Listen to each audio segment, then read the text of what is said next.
Welcome, everybody.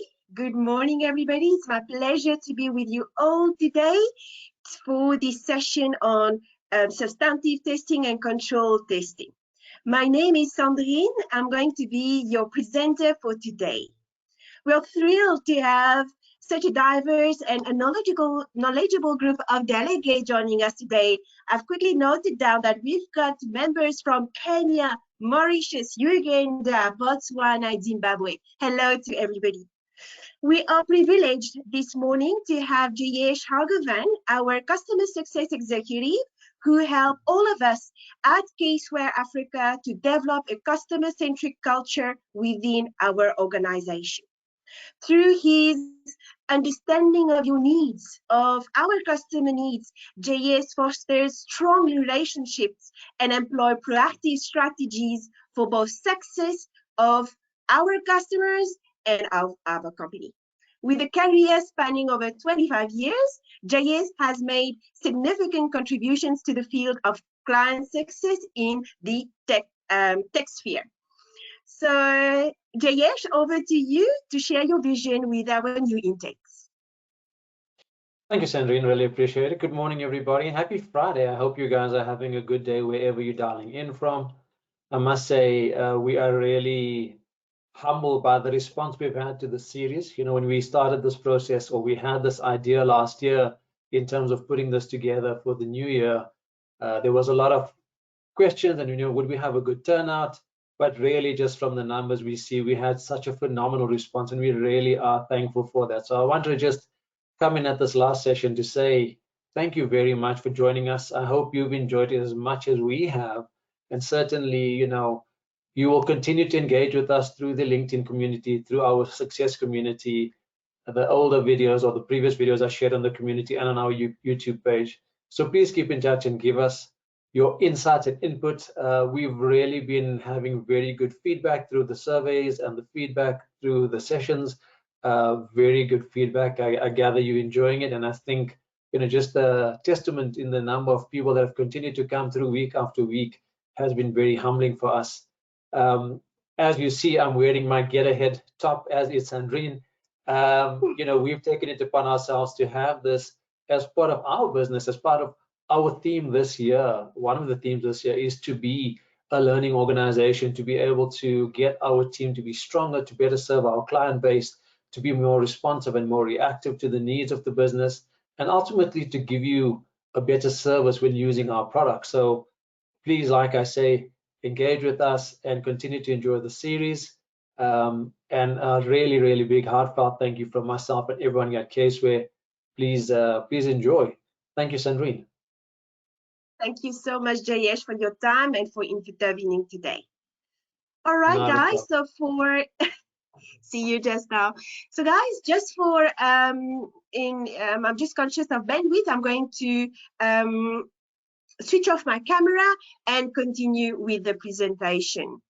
Please feel free to engage with us, to ask your questions if you have any. And today, as I mentioned earlier, we are going to dive into the completion of your control and substantive sampling worksheets in Audit International. An overview of what we're going to cover today. We are going to cover some important terms and theory. I will share with you some insights on where to find your different definitions. We're going to go into the substantive sampling sheet in Audit International, and I will show you, we'll end the session with control testing sheet. I'll show you how to complete that sheet in Audit International. Remember, as usual, all attendees, your microphones are currently muted and cameras turned off, but please feel free to ask your questions. This webinar is eligible for 1 hour CPD, so to earn your CPDs, you must stay for the full duration of the webinar. If you lose the signal, please exit, enter again, or use the app rather than a browser. The recording will be made available. I don't know if you've seen on our LinkedIn page, all our videos are live. So the recording will be made available in a week. You can always go to our YouTube channel. Don't forget to subscribe and review the videos. As I mentioned, please make use of the chat panel to interact with us. I encourage you to ask as many questions as you need, and we'll make sure to answer all your questions at the end of the presentation. Now, I'm going to launch a quick poll. Have you been able to download your course material?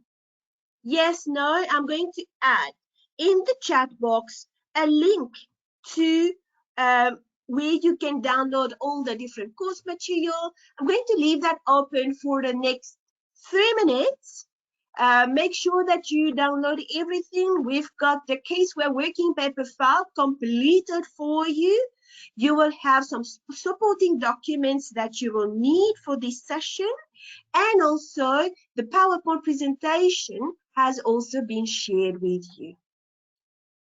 So 3 more minutes or 2 more minutes for completing. Okay, I see most of you have already downloaded the course material. If not, please ensure that you locate the chat function. I have pasted the link to download your course material.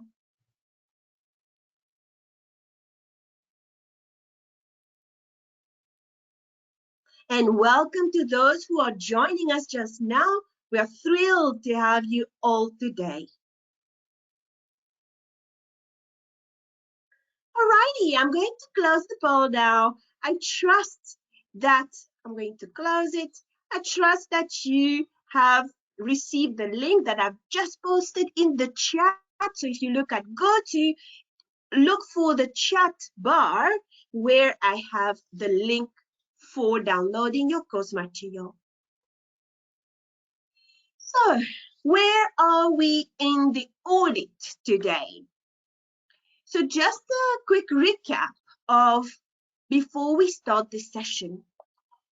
So we are going to assume in our scenario that someone has done the planning and risk assessment stage, whereby, remember, in our previous sessions, we have identified the risks. This has involved putting together the audit plan and strategy, which told us how we address the risks that we have identified at the planning stage. In the planning and risk assessment stage, we have also gained an understanding of the entity. We got an understanding where risk could arise. We gain an understanding of the system and the processes of the client. Then we developed an audit plan and strategy, which is the overall look of how we would approach the audit through specific procedures that we will be doing in the different sections. Remember your optimizer checklist, the FSA, the financial statement area, your document 455, your understanding the entity document, I think it's document 510, preparing the risk assessment procedures where we would select our required procedures, whether we will do sampling, whether we will do extended analytical procedures for those FSAs where we have documented significant risk. And also, guys, I trust that you remember in your Audit International methodology, the higher or significant the risks, the more procedures you will need to do. The FSA will prompt you to insert more procedures in your work program to ensure that you address risk of material misstatements. Also, in Audit International, the technology will help you to identify material financial statement areas that need to be audited. Remember, in our case study, we saw cash and cash equivalents, inventories, trade and other receivables, operating expenses. So these were the specific sections to be audited. The audit plan and strategy will tell us as well the direction of testing, what type of testing we will be doing for different sections. Then, in the work program, in the audit program, we have the audit procedures that we will need to perform, and these audit procedures should address the risk that has been raised at the planning stage. So if we raise a risk, for instance, on occurrence, the audit procedures formulated in the work program should address our risk of occurrence. Finally, from our audit procedures we need to perform, we will then decide how we are going to perform the audit procedures, so that, and also which items we are going to test. Today, we will look at actually selecting the items for testing. I trust that now you can figure or picture that we are quite far down the line of the audit. In previous sessions, I see some familiar names in the room. In the previous sessions, I trust you remember, we touched what happened in planning and risk assessment. We went through the audit work programs. We also performed audit procedures. And the samples and the items were already given to us. We just took it and performed our procedures. Today, it's a little step back from the other sessions to see the possibilities in selecting those items and how we can do that. Now, a final comment based on the risk and the level of risk where our audit programs pulled up. So in our work program, the audit procedures that we have, remember in Audit International, you should be able to link your risk to the procedures. Show to your manager how did you address that risk for that particular FSA by linking the risk to its procedures. Now, selecting items for testing. When we select the items for testing, we will be selecting items that are going to meet the objectives of the test. The audit procedures are to deal with the fact that we want to know that, for example, the expenses occurred.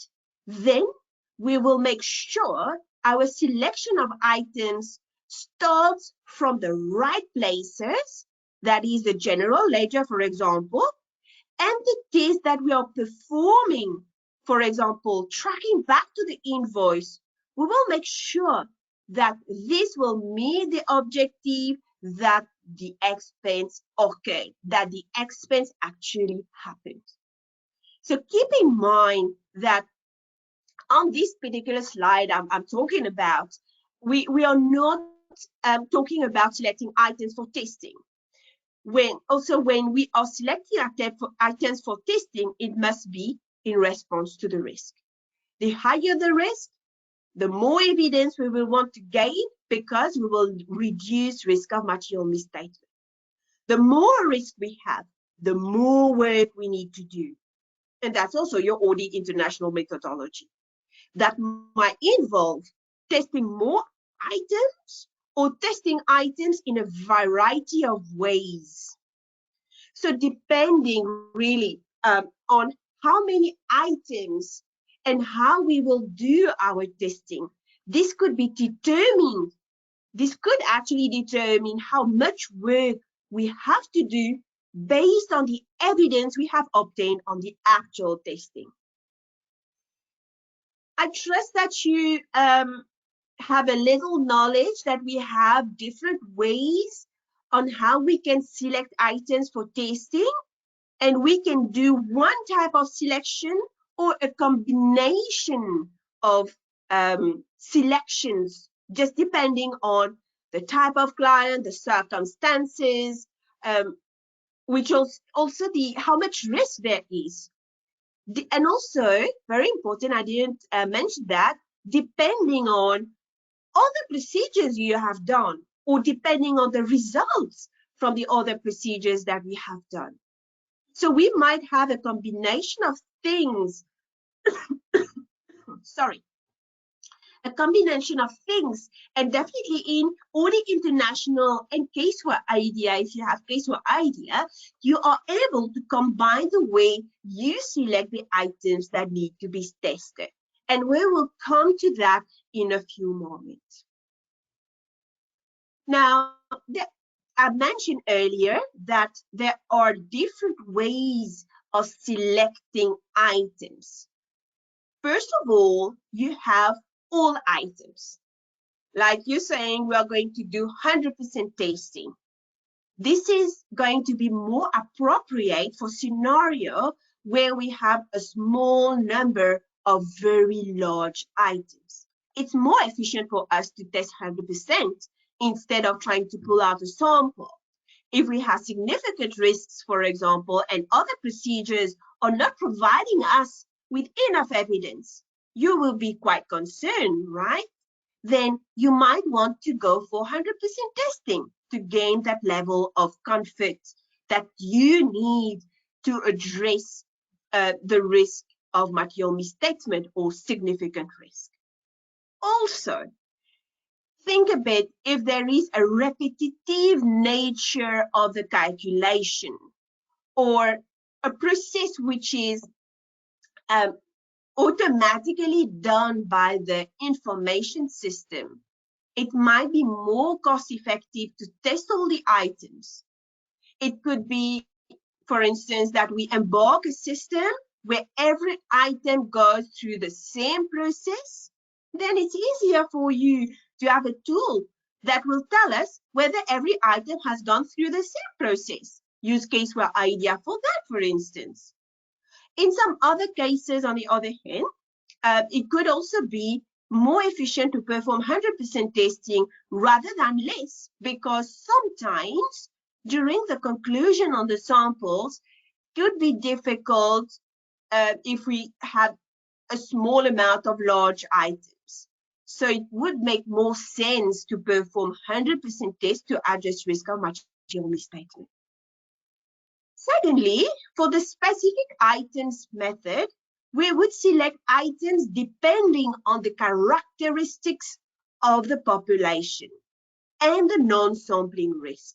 We will discuss about sampling, non-sampling risk in a few moments. So in these specific items, we could include, for instance, high-value items, key-value items, or items above a certain amount, or specific items we want to look at as we want to get some information around certain things that has been highlighted in our system description. Let's say, for example, we wanted to test what are the different revenue streams that the client has. Then we might then select specific items for testing. Then we might need also to perform additional procedures depending on the results of our procedures we have performed on those specific items we selected. Third, now we're coming to the exciting part. I know you're smiling because most of you are waiting for that one. We also have the audit sampling, which is the main focus for today's session, lucky you. Audit sampling is basically selecting items that are representative of the population so that we can test those and draw a conclusion on the whole population. So you will test a small portion and we will conclude on the whole population. Guys, these three items are the ways we can select items for testing. And just to ensure that you're not confused, the different method of sampling will form part of your audit sampling, obviously. One quick word as well, selecting all items or specific items for testing is, I'm sure you understood now, is not sampling. You're not selecting items in such a manner that you are getting a representation or a representative items that you can conclude on the whole population. You are only selecting specific items or other items, and you have to assess if there is further testing that needs to happen. Obviously, in the case of 100% testing, there is no further testing that will be done. But in the case of specific items, you have to establish whether those specific items have given enough comfort and evidence, of course, to conclude on the whole population so that you don't have any risk left. You cannot conclude on the whole population, of course, as you have selected specific items. But if you select items that made up 80% of the population, then of course you might then conclude that we don't need to go further, as the remaining 20% of the population is unlikely to give rise to material misstatements. So those two on the top here, I hope that you can see my cursor, those are not sampling. In the case of specific items, as already mentioned, and in the case of audit sampling, on the other end, we will still consider to test the remaining of the population. Okay, that was not sampling. Now, a quick reminder of the Audit International methodology. So remember, Audit International uses a risk-based approach, whereby the higher the risk, the more the procedures. I feel that I've already said that just now. And more procedures will be performed to reduce the risk to an acceptably low level. The scoring of your RMM will guide you for when we are going to perform an audit work. In Audit International, a risk is raised on an FSA, which is your critical document. Remember, this is your nervous system, the FSA, whereby we select an RMM more than significant, then it means that we will perform audit work. Now, some important terms. We have to get those terms right before going to the next, because I'm not going to explain it again. So please be attentive on that one. Audit sampling is what we usually talk about when we usually speak about sampling, applying audit procedures to less than 100% of the population. We are testing part of the population, and one of the principles of sampling is all sampling units have a chance of selection in order to provide a reasonable basis on which to draw your conclusions about the whole population. So if you're saying that you're going to only test items with specific characteristics, what you have done by doing that is you have selected specific items. You have not sampled. In the case of sampling, as I mentioned earlier, all sampling units have a chance of selection in order to provide a reasonable basis on which to draw a conclusion about the whole population. So we take out a little bit, let's think of it as a pie. You take a little bit of the pie, we would eat that pie, then we decide whether the rest of the pie is going to be good as well. In terms of the population now, it is the entire data set from which a sample is selected and about which we wish to draw a conclusion. It's our big pie. Essentially, if we are sitting in operating expenses, for example, we're going to do that later today.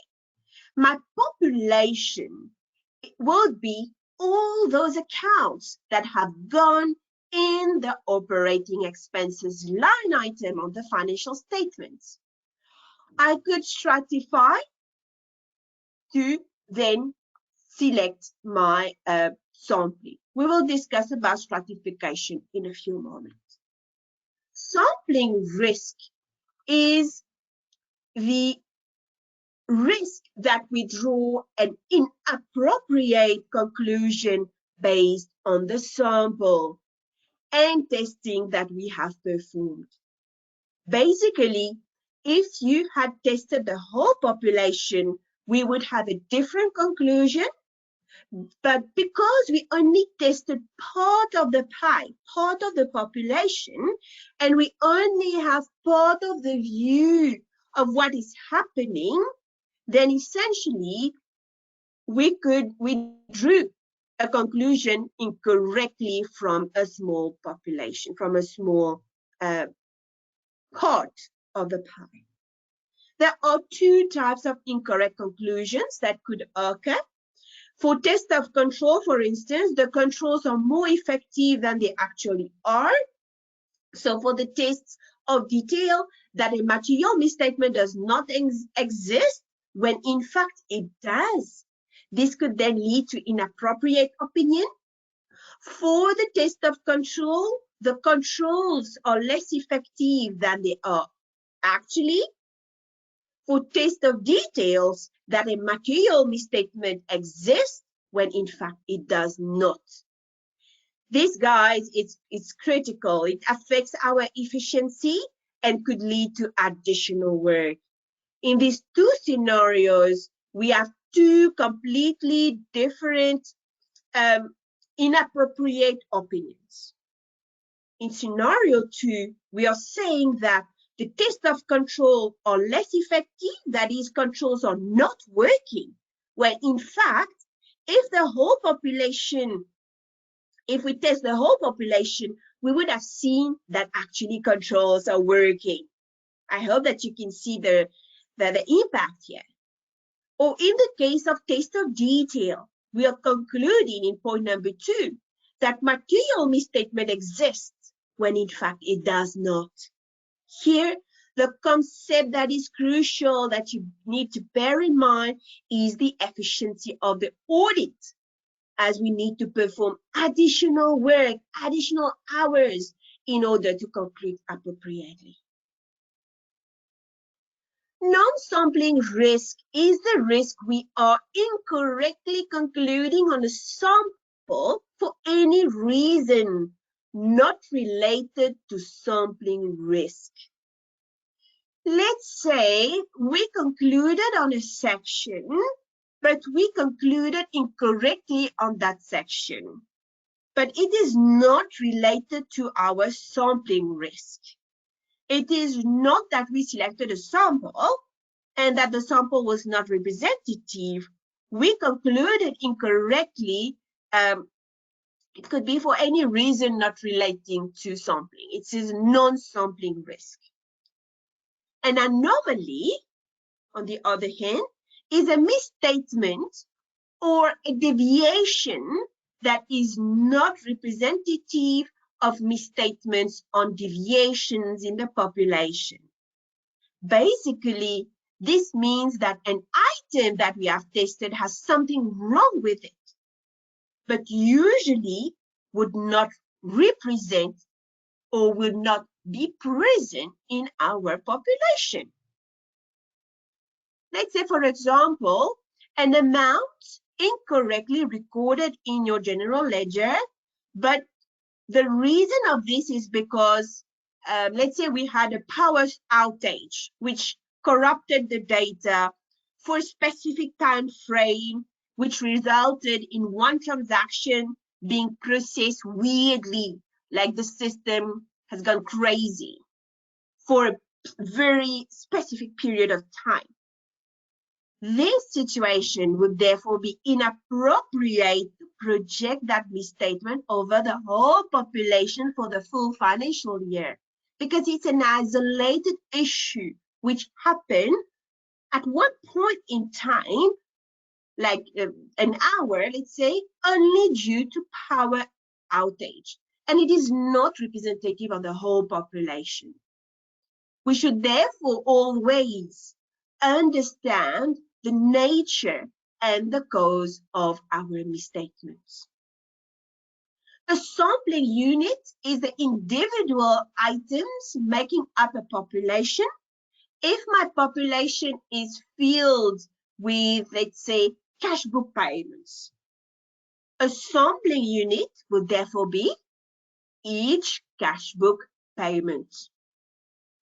Stratification, on the other hand, is dividing a population into subpopulation, each of which is a sampling unit. If you look at my little pie, starting to be hungry now, it's nearly 11:30 in Mauritius. If you look at my little pie on my screen, the whole of the pie will be our population. If we take out a slice of this pie, that slice, for instance, is our sampling. We take a slice to test as we want to conclude on our whole population based on the results we got from that piece of pie. Then, if you see the other division on the pie, sometimes, there are three divisions here. Sometimes we might have a whole population, but we decided that there is a quarter of this pie that has certain characteristics, that the rest of the pie might slightly be different from the rest of the pie. Then that's the stratification that will happen of the population. And specifically, you're specifically testing different segments of the pie. And we can then conclude on the different slices and put them together to conclude on the whole population. This can happen in multiple instances, for example, revenue, operating expenses, where you would take out, for example, from your operating expenses, depreciation. That's a good example, as this would be tested in your PPE. You could also take out employee costs because it's a completely different process, complete different procedures to be done compared to your expenses, which sits within your operating expenses section. And then, of course, we usually have the rest of the population, which we might choose to do sampling on after, rather, we have selected our material, significant, unusual items. That was the pie story. Then we have the sampling techniques. In terms of sampling techniques, remember that in the previous slides, we have talked about selection methods, selecting certain items or maybe all items, or the way we would perform our testing. From now onwards, for this webinar, we will be focusing on sampling to help us conclude on a balance. If we select a sampling, then we have some principles that we need to apply. First of all, there are two different sampling techniques which you might have heard of, statistical and non-statistical. Your statistical sampling will involve random selection of the sample items. It's making use of a numbering table that truly free of bias select a sample for us. If you're using Caseware Idea, you'll see that unique key that will be created for you for random selection. Secondly, the use of probability theory to evaluate sample results, including measurement of sampling risk. So there are formulas that help have a non-biased set of data. In statistical sampling, the sample items are selected in a way that each item has a known probability of selection. On the other side, non-statistical sampling rather, is another selection method. Any other selection method. Many firms will use that type of sampling, but it is important to understand the different techniques. Then sample size does not distinguish the use of statistical and non-statistical sampling. Then always samples need to be and should be representative of the population. That is, the items selected are a representation of the items left. That slice of the pie that you've taken with the blueberries on it should represent the full pie with all the blueberries on it. So it does not matter which sampling technique we use, the sample that we are testing should always represent the balance we want to conclude on. In determining the sample size, the higher the risk, the more work we want to do. I'm sure you're tired of hearing me saying that, but it is crucial to understand this concept. If sampling is done statistically, it is based on a formula or professional judgment. Also, consider factors which would influence the sample size. So we are going to discuss the details of that just now. We want to make sure that our sample will be sufficient and will be sufficient to reduce sampling risk to some level that we accept. We want to make sure that we will test enough that we are satisfied that the risk that we are going to draw an inappropriate conclusion on our sample is decreased. So we want to make sure that we test enough that we know what we are testing does in fact represent the population. And if we conclude on this sample that we test, we would have an appropriate conclusion and we don't have a whole lot of risk left that we are not concluding on the right thing. And of course, the lower the risk we want to obtain, obviously the more work you will be doing. I just mentioned just now that we will discuss on the factors which influence sample size. There are quite a bunch of factors that would affect the sample size that we would select. And if any one of you wish to look at this explanation in much more detail, I've put the references on your slide. You also have the slide in the go-to menu where you can reference on it. It's Appendix 3 of ISA 530. So the ISA 530 is the standards which deals with your sampling. So in terms of test of details, the factors that affect the sample size for test of control or sample size for test of details are things such as your RMM, your risk of material misstatement or your ROM. That is, the higher the risk, the more testing we want to do so that we can reduce the audit risk. For instance, the RMM is calculated at your planning stage, which then influences how much testing you do on your different sections, on your different financial statement areas. If there are procedures or other procedures that you have done regarding the same assertion, we can consider what the results of those procedures are. And if the results, may have been quite positive, giving us good evidence that we can decrease our sample size, in this case, in the case of this particular test, then it's the other procedures are giving us good assurance.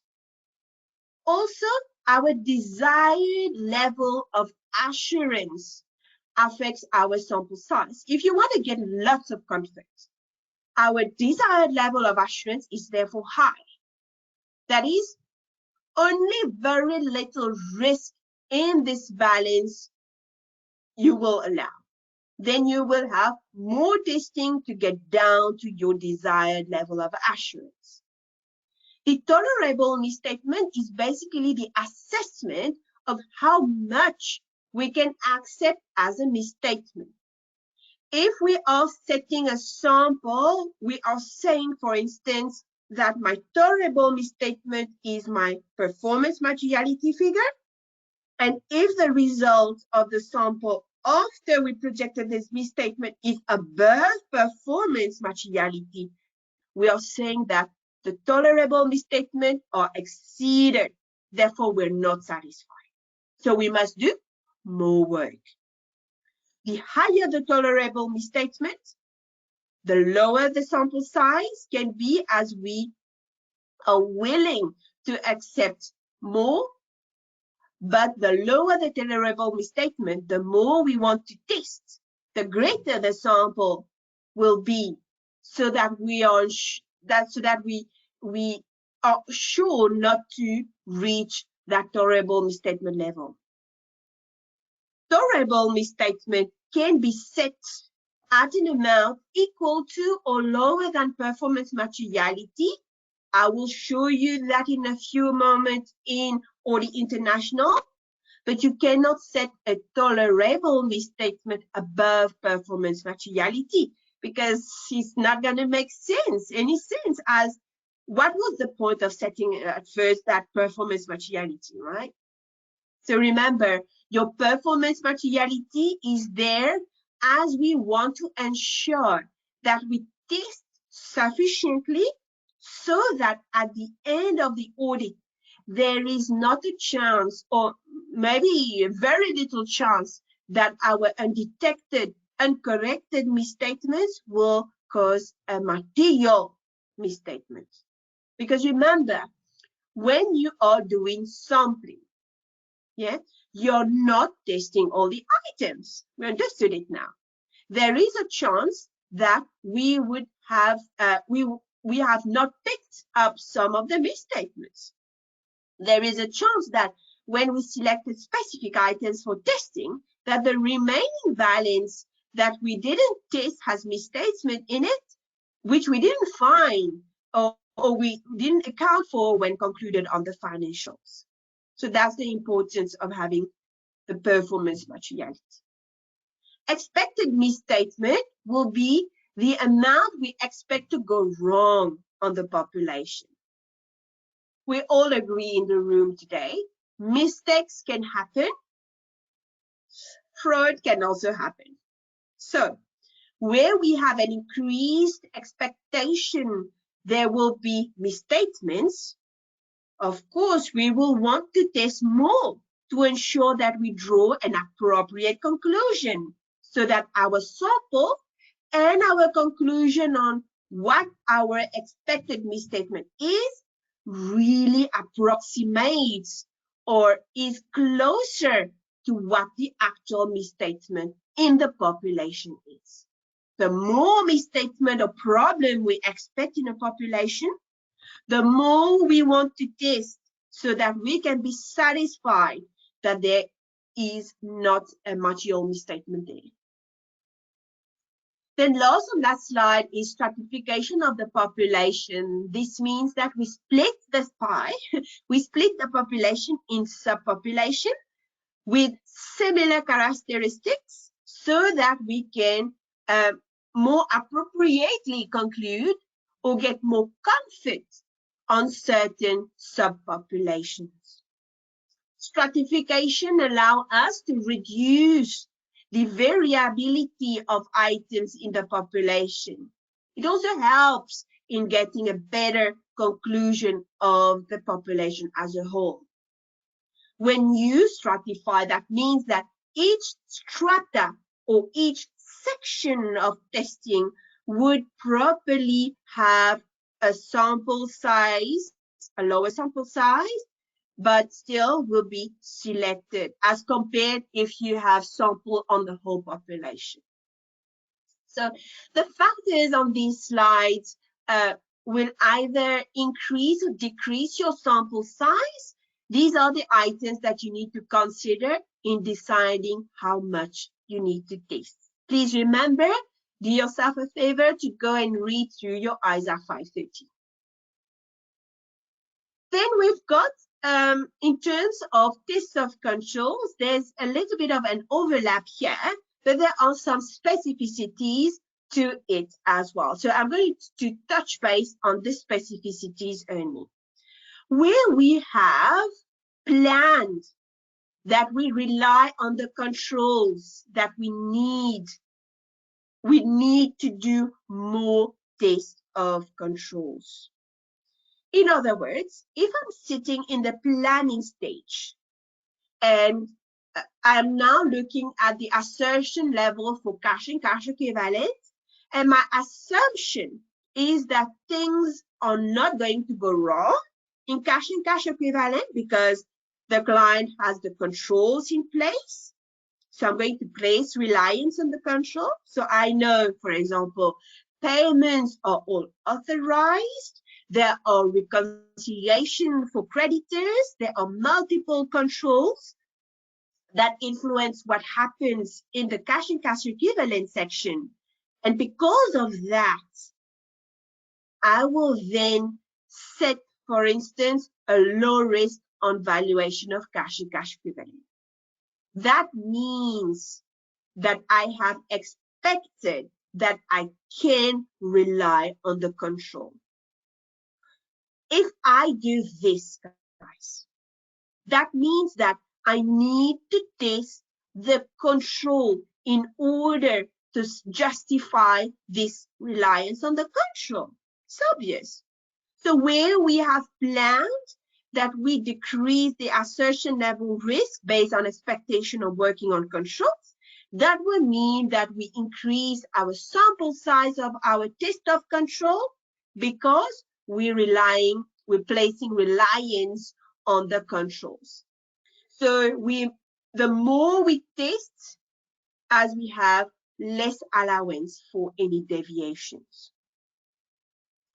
A high rate of tolerable rate of deviation in the case of test of control means that we can tolerate more misstatements and that we can test a bit less. But the tolerable deviation means that we have an expectation that there will be problems, but we are willing to tolerate an amount of that. The expected rate of deviation, same thing as with the test of detail. It is when we have an increased expectation of deviation, we would want then, I'm sure that you now know, you would want to test more so that we can more closely get to what we estimated, what the error should be, to closer to what the actual error is.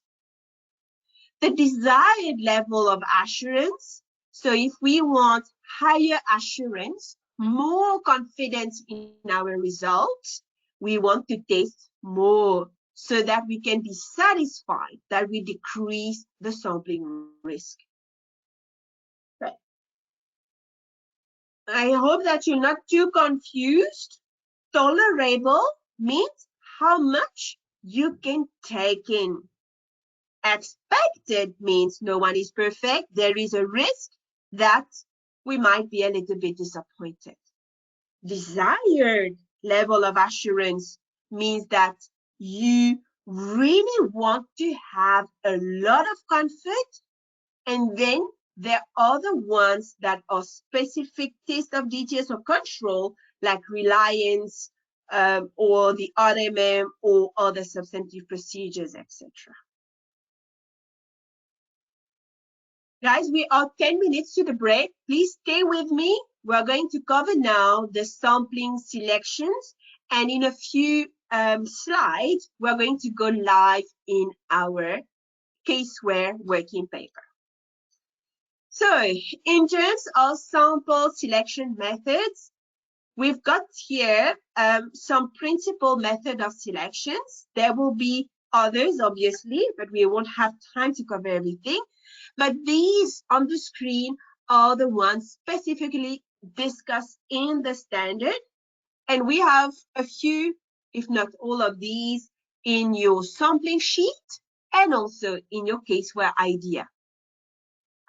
Let's talk about the first one, random selection.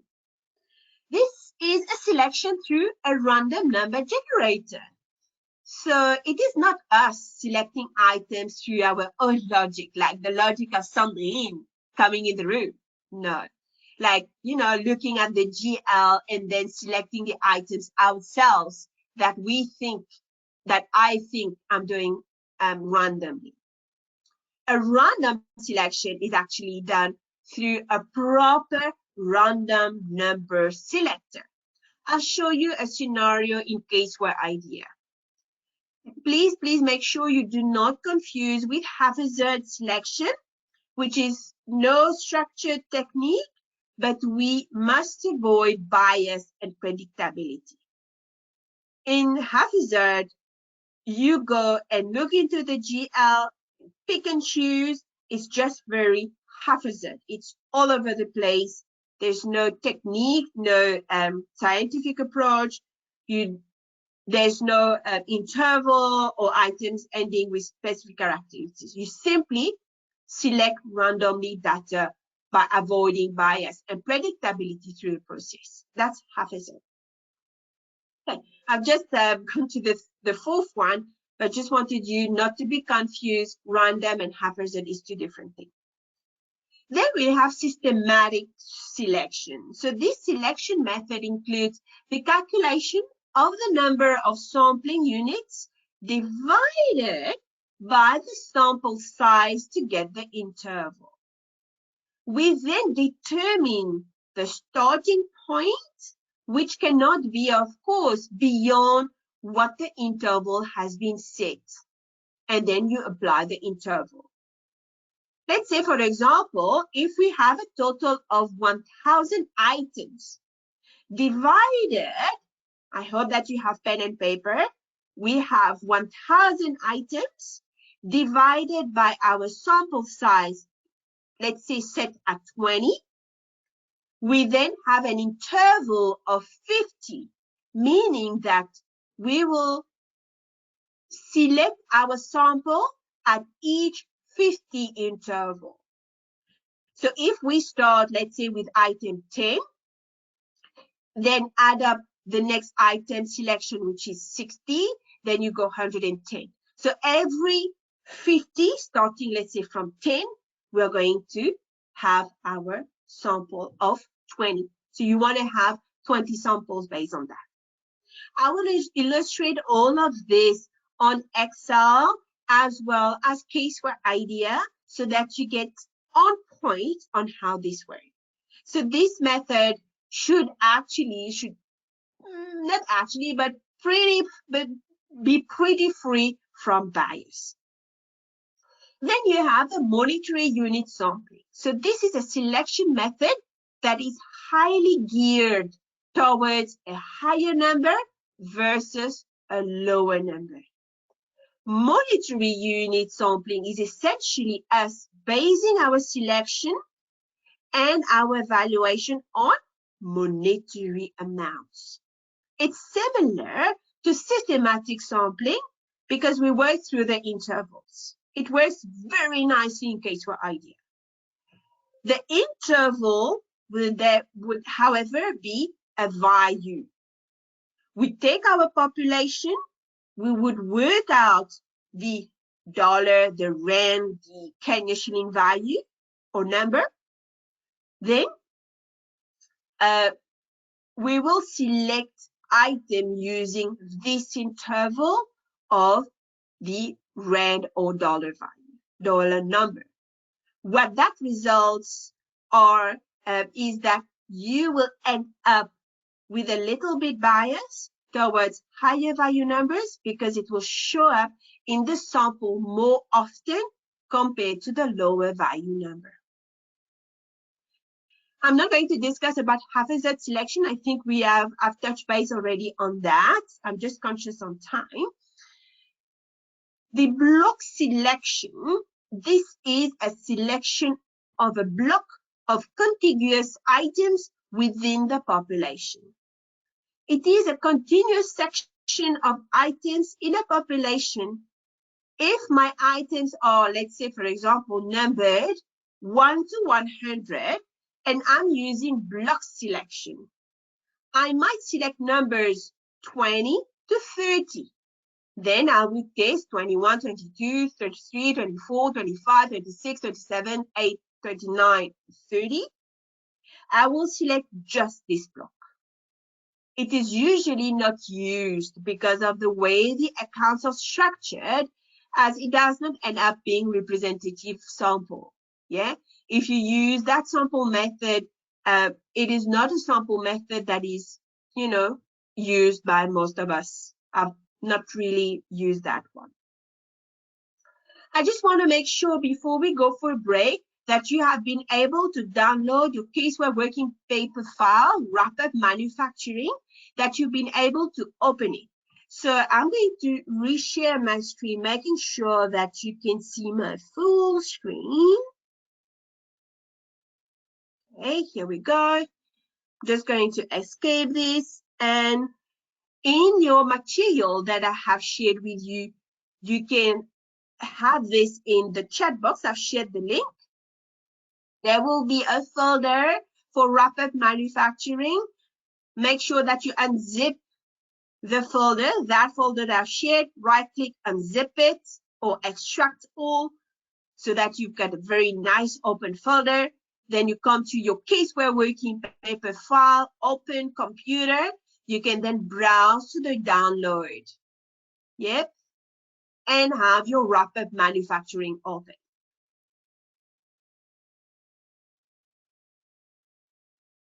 Okay. So what we're going to do in a few minutes, we're going to take just a few 10 minutes of break, a comfort break, and then when we are back, I will definitely go through the actual Caseware working paper file, which is that we're going to do. So I'm just going to read through in a few moments some of the questions. I see there is one question from Yusuf. So the question is, what is the difference between expected, misstatement, and anomaly? Okay. So Yusuf, think of, and then guys, we're going to take break in 3 minutes. I just want to answer that question so that everybody's happy. So the difference between, let me see if I can show you that slide. Just bear with me in a few moments.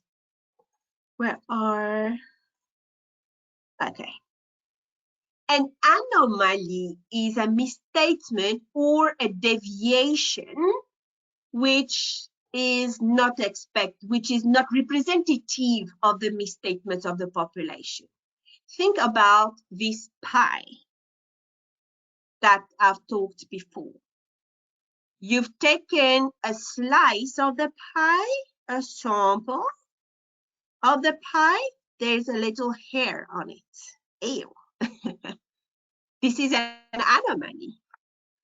Now, if you're going to judge the whole pie based on that hair, it wouldn't be correct, right?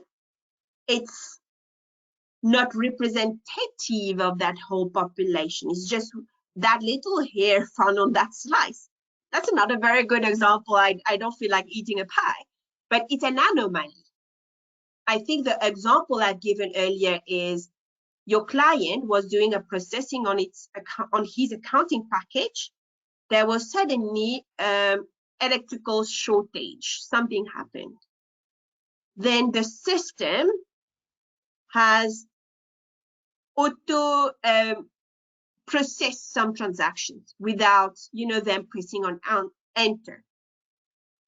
When you're testing a sample and you get to those anomalies or those items, these do not represent the financial year processing. It's just one point in time that happened. You cannot project the misstatement of these items, of these anomalies, to the whole population. That's an anomaly. I think that was your question. And the expected misstatement will be the misstatement that you expect to have in the population based on your knowledge, based on your professional judgment. We will have a very nice example on that just now, Yusuf. So looking forward for the next part of the session. Guys, it's noon on my side, 10 on your side. Let's take a 10 minutes comfort break. I'll take a glass of water and see you just now. Thank you all.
Welcome back, everybody. That was a sweet, short 10 minutes break. I hope that you've been able to grab something to drink or to eat.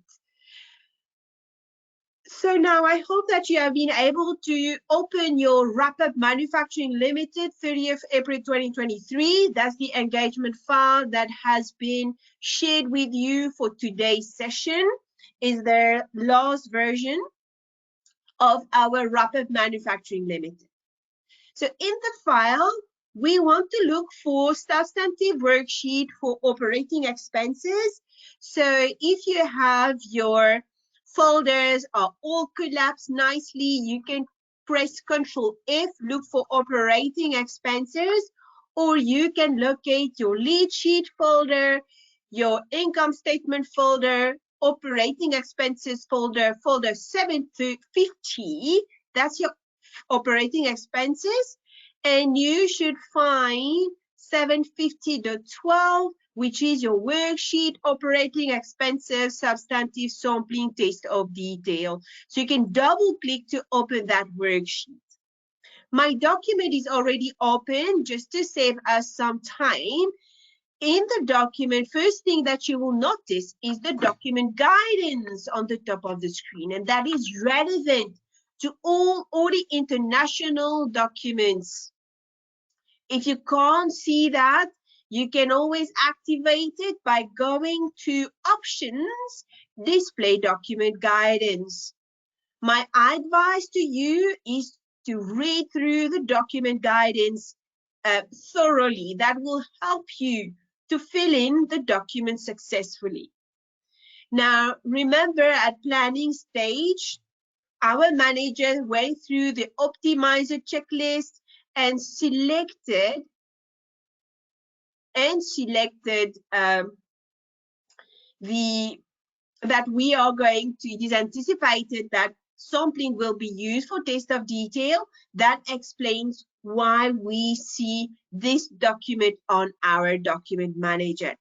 So I just want to quickly open my optimizer checklist. I really want to show you where this has been addressed. You don't need to open it on your side, but I just want to make sure that you're confident why this worksheet will be found in your document. Just give it a little bit of time. Currently executing script on my side.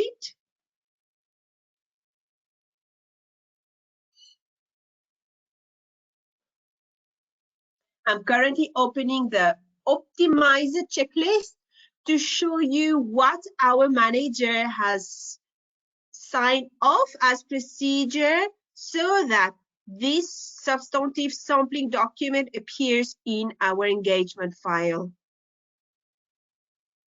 And remember, in Audit International, in your Caseware working paper, wherever you see bottom left of your screen executing script, give it some time. Take a cup of coffee. It is just checking everything in the background. It's a 3-hour human work. It's just taking us 20 seconds here to open the file, doing all the checks, making sure that all the different programs are aligned.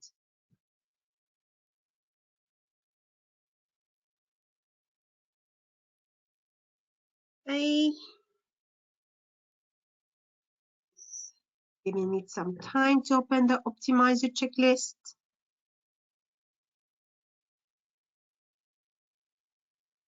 And if you're done on your side, maybe scroll through your optimizer checklist. There is one procedure in there. I think it says it is anticipated that sampling will be used for test of details. Try to look for that on your side. You should see it. That's what is prompting that it is going to include this document 750.12.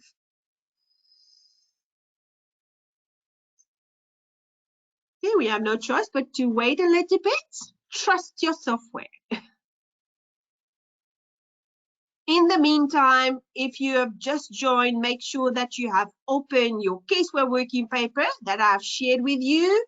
and that you have located the document number 750.12, which is our worksheet, substantive sampling test of details.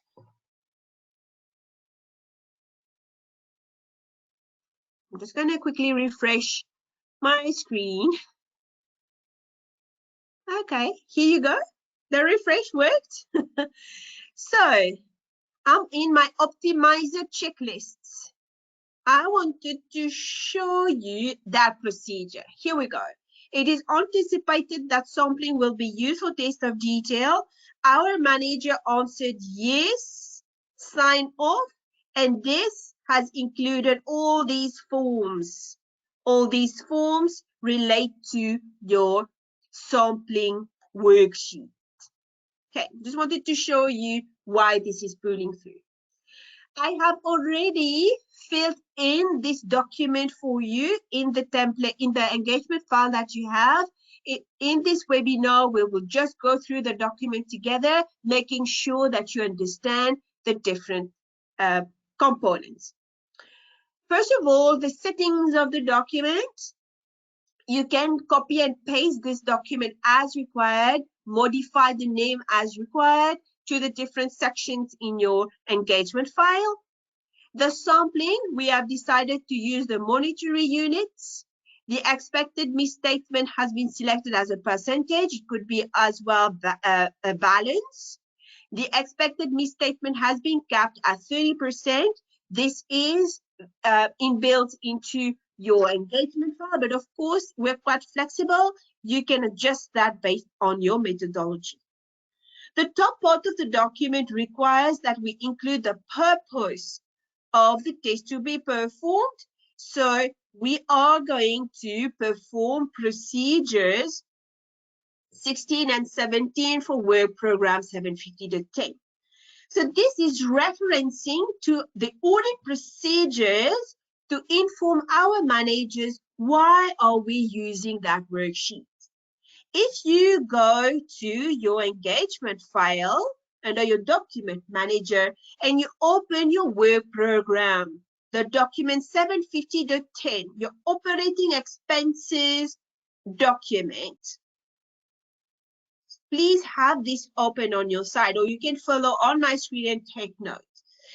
You're quite familiar now, I hope, with this work program, right? We've done quite a few sessions on how to use Audit International work programs. And we've seen our managers have modified our procedures so that we can, perform the procedures, provide a result, provide evidence. So if you would remember, procedure 10 is review the accounting records for large unusual transactions, investigate any significant transactions, coordinate with substantive testing below. So test your costing, follow through supporting documents, agree the detail as a supplier name, test your mathematical accuracy, and so on. Procedure 7 is also important for us. This is the selection of material operating expenses from the GL, or use the samples of material operating expenses to ensure the different VAT are correctly computed and accounting for. And if we also scroll to subsection C, subsection B and C, substantive analytical procedures, here it says, provide details of the substantive analytical procedures documented, select a sample of operating expenses other than those selected above from the GL and extend procedure 10. What they are trying to say here is they're saying, perform your substantive analytical procedures, document it, select a sample, and re-perform all these procedures that I've just said, test costing, follow through supporting document, and so on the sample. So now this aligns with our optimizer checklist in our planning section, where we said we will make use to the sample, make use of sample for testing of detail, because we felt that we wouldn't be getting all our evidence from our required procedures, and we decided that in our scenario, we will be doing substantive sampling. So procedures 16 and 17, section C below, simply requires us to select a sample of operating expenses and extend what we did for procedure 10 and procedure 7. We perform the same procedures onto the sample. Now remember, in Audit International, if we refer back to your sheet 750-12, the substantive procedures, the document is designed to assist you, to assist the auditor to generate sample sizes for substantive audit procedures. The model and, of course, its associated calculation are there to provide you with guidance purposes only. You would require a significant amount of professional judgment. So please, if you have your own knowledge of your client, your professional judgment, make sure that you do exercise that. And we remind you as well that according to ISA 530 audit sampling, the auditor should determine appropriate means for selecting items for testing so as to gather sufficient appropriate audit evidence to meet the objectives of the audit procedures. So please, guys, do yourself a favor, write it somewhere on your iPhone, on your iPad, on your paper to dig a little bit further on ISA 550. Okay. So if you consider the characteristics, so I think we should at least mention it to you guys because this is going to be recorded. So when designing and testing samples, you should consider the characteristics of the population, ensure that the sample size is sufficient, select the items for testing, and we've got some questions we need to answer, going to prompt us for that. You also need to consider if audit procedures cannot be applied to your selected items, then it must be treated as a misstatement or a deviation as per your ISA 520. Okay, just some considerations around the characteristics. We will go through all of these concepts that I've just mentioned in the next steps. I think we've got also slides on this, so please be attentive to note down if needed so that you can refer back to your standard. Now, continuing on our sample selection section on our document, we would need to select the type of sampling to be used, statistical or judgmental. Depending on this selection, I'm not going to change my selection, but depending on this selection, your worksheet will modify accordingly to allow you, for example, to use the statistical methodology or the judgmental. So the judgmental will have less automation in your worksheet because obviously it's going to allow you to use your judgment to provide the different scorings.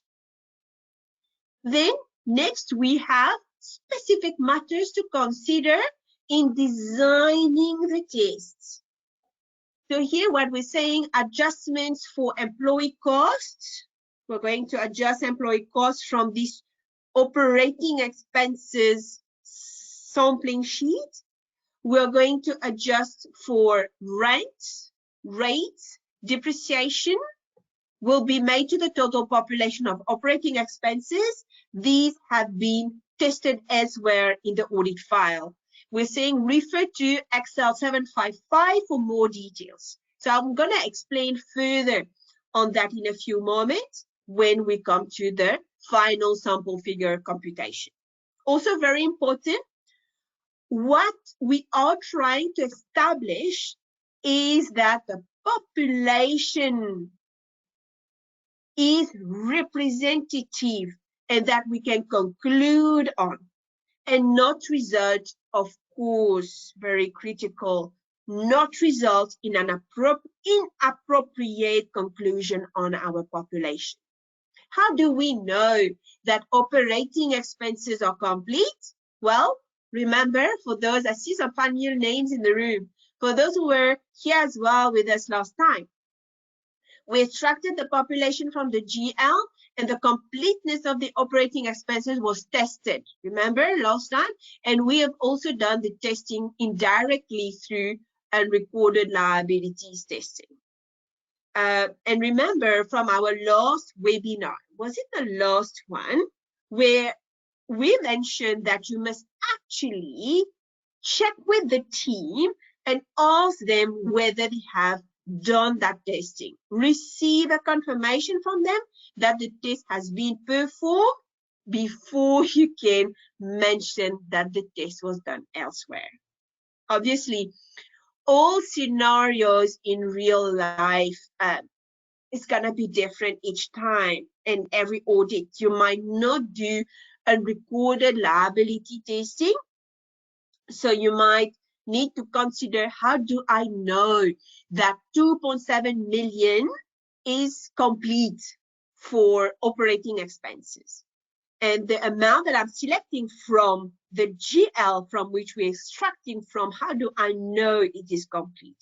Very important to ask you these questions and always bear that in mind. Then you've got describe the procedures to be performed.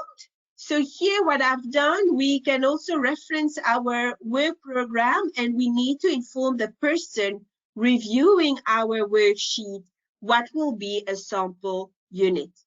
In this instance, I've mentioned, let me move a little bit my screen, that each transaction in the expense account will be considered as a sampling unit in our scenario. Because what we want to do is to select items in the expenses section that we want to test to make sure that occurred and accurately recorded. So each of these transactions will be a sampling unit. That is an item that we want to test. Then the next part is what would constitute a misstatement in the sample. And who asked me a question earlier? Quickly looking for the name. Yusuf. I hope that you're still here, Yusuf. I see that you have left the session. So maybe that part is very important for you based on the question that you have asked earlier. So you might think, or some of you might think, oh, this question is quite silly or weird, but you actually need to consider what would be a misstatement so that you can identify when a deviation is actually not a misstatement in the case of what you're trying to conclude on. So we will again discuss that on the remaining slides, but what we consider to be a misstatement will be, for example, transactions for which there is no supporting documentation, as there is no means for us to determine whether it really occurred. And transaction recorded for an incorrect value, for example, invoice does not match GL entry. That's what we are testing in this particular case. If the misstatement is an expense, is recorded in repairs and maintenance, but should have been recorded in insurance costs, then this is not a misstatement for the purpose of this test. It is not going to be projected across the whole population, as it's not falling within the criteria of the test. So beyond that, also misclassification between two expenses account does not result in a misstatement in operating expenses overall. It is very, very important to define what is a misstatement for the purpose of your test, of this test, so that we can establish when we discover a misstatement, what is the nature, what is the cause, and the effect of it, and whether it affects the conclusion on occurrence, accuracy, and therefore needs to be projected across the population. Or is it maybe something else which may give rise to an additional risk or test, or we can conclude that it is actually not a big deal. Okay. The worksheet mode, so we've got two modes, the automated by FSA and manual. So if it says automated by FSA, what will happen here? Your table below, the inherent risk scoring, your control risk scoring is going to pull. On my side, I've selected manual, but I've made sure that my scoring for inherent risk and control risk aligns with my FSA. But of course, you can select the automated one. It is going to know that it is going to read your operating expenses. How do I know it is linked to operating expenses? It's if you should follow my cursor on the top of my screen, we've got the balances. If I double click on the top part of my screen, 19.2 million, this is the balances for operating expenses. That's why it is able to know that this worksheet should read the FSA for operating expenses. But anyway, I've selected manual. You can leave it to manual as well. Yeah. Now, the total population has been obtained from our operating expenses lead sheet, the automatic document 750. So if you go to your Caseware working paper, open up your operating expenses. If you look at your preliminary balance, the balance we started at first, you can have a look at the top total, or you can scroll down. It's either or. To scroll down and down, we've got 19,189,663 cents 27. So remember, as I've explained before, or earlier rather, for the purposes of calculating the sample for operating expenses, we want to exclude items tested specifically, tested elsewhere. That would include, if you scroll a little bit up, employee costs, depreciation, rent rates, and other. So if we go to your document manager, I've prepared a document 755 OPEX population calculation. Okay.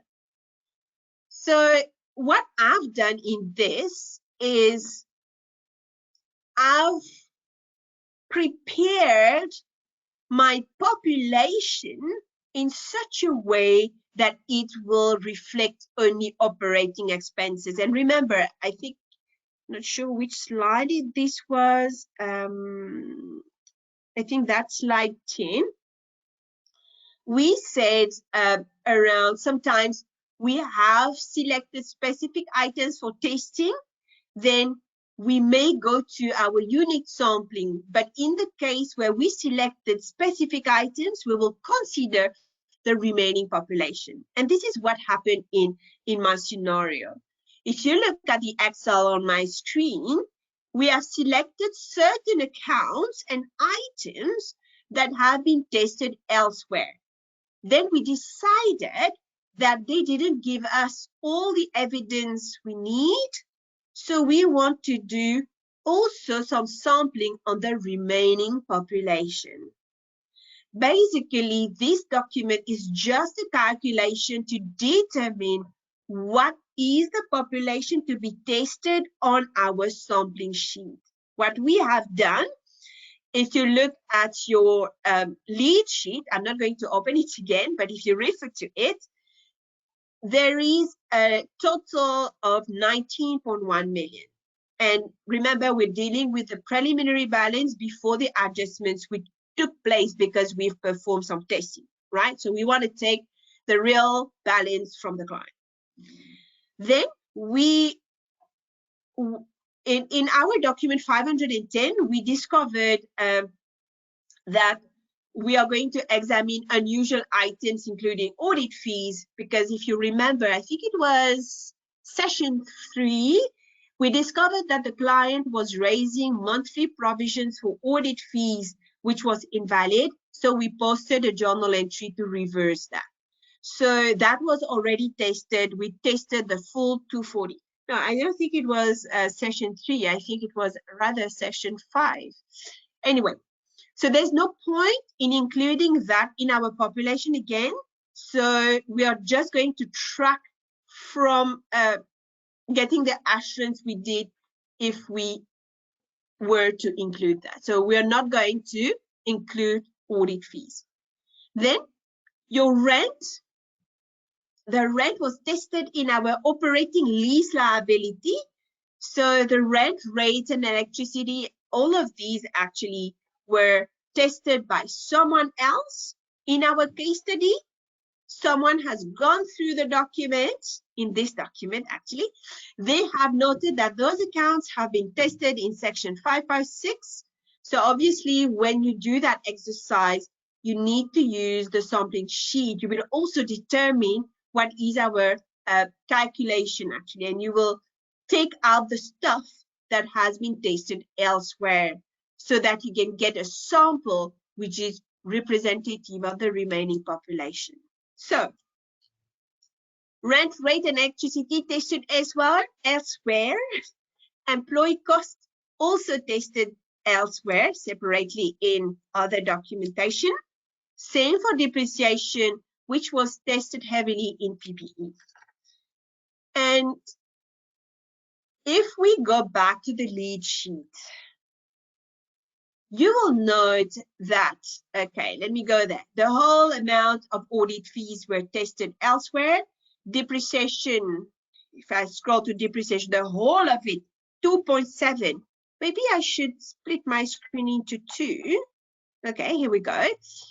The whole of depreciation, that's the whole amount, was also tested elsewhere.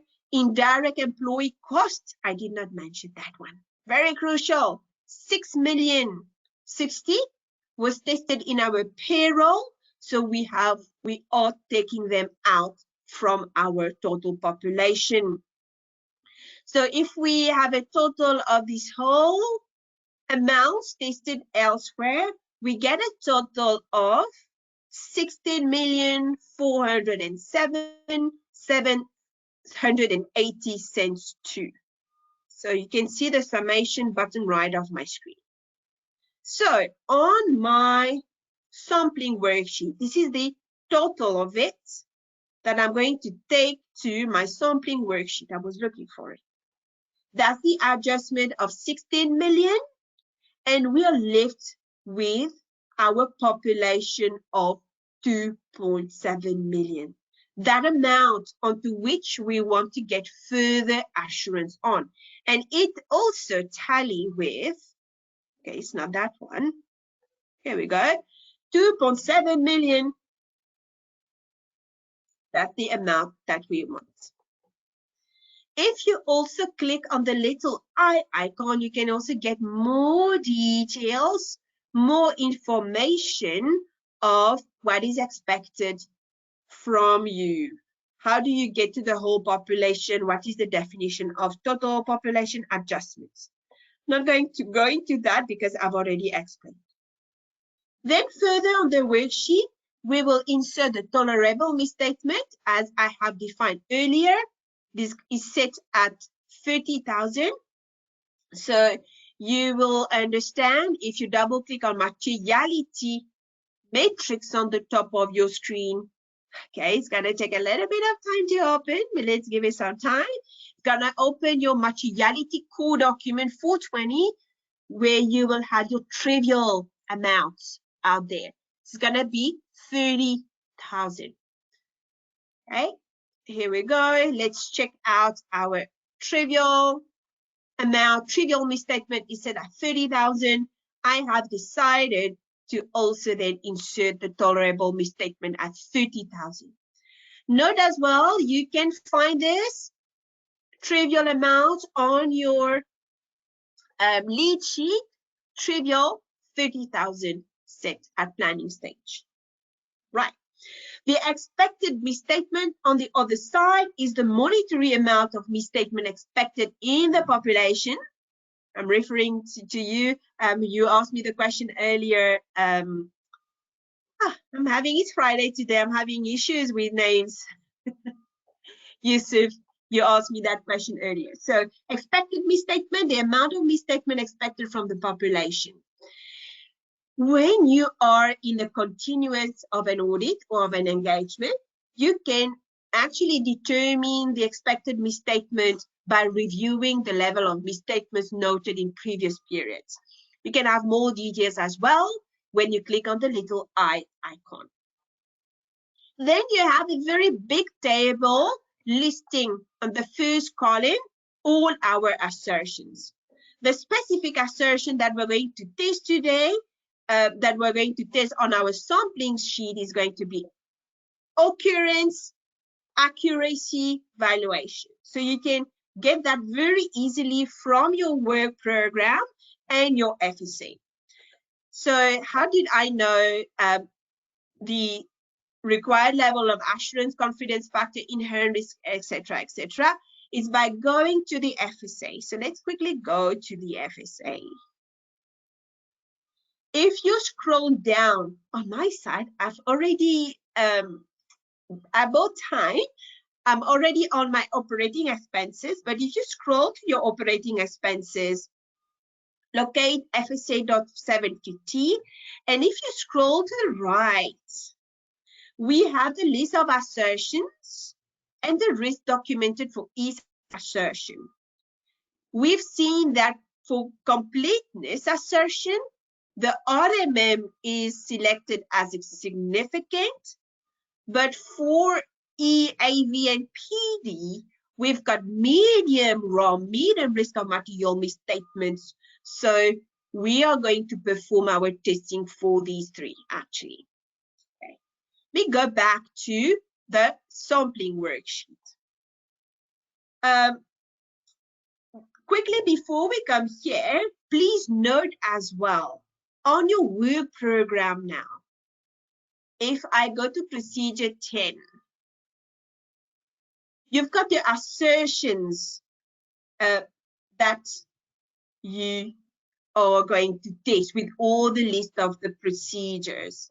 So back on the sampling worksheet, this is what is guiding us on our sampling worksheet. Back on the sampling worksheet, we will give a scoring of the level of assurance that we would require for the relevant assertions. I think I've spoken into length about the required level of assurance earlier. And if you click again on the little eye icon, you will be guided with a description. So the required level of assurance reflects the level of confidence that you require. It is equated to be 100% less the audit risk associated with the assertion. That is 100% less 10% and so on. So required level of assurance for completeness 85%, it's going to be less. Existence 90, 90 for accuracy, 90 for presentation. Once again, this is based on professional judgment.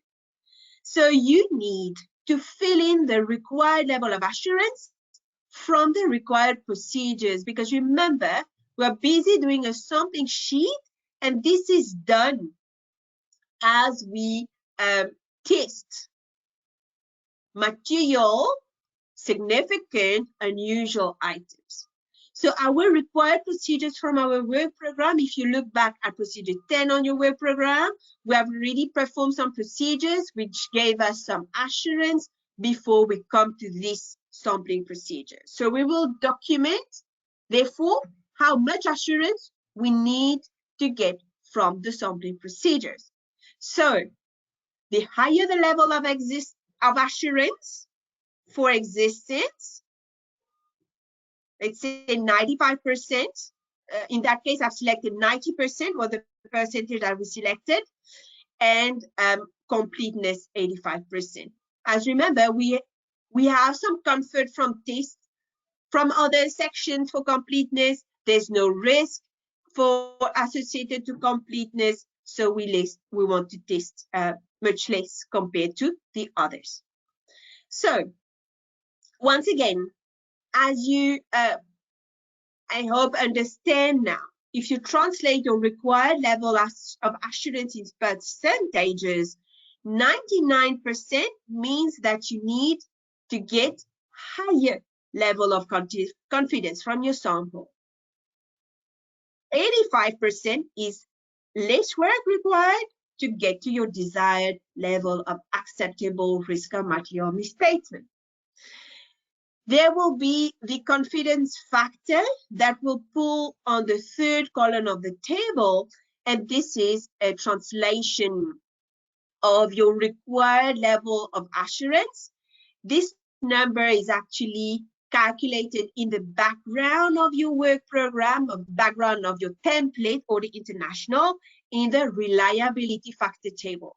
If you need more information about that, if you're the standard set of your firm, I'm happy to assist you with that. But this is the calculation that you will need to accept from your template. Then we have our inherent risk and control risk ratings. I have mirrored the ratings, low, medium, medium, medium, for inherent and control risk from my FSA. So if I quickly go to the FSA, these are the scoring based on our understanding of the entity. That's the scoring I have mirrored. Whoops, where is it? On this. Why am I saying I'm mirrored? It's because I decided a manual worksheet mode. If it was automated, this would have pulled in automatically. The risk factor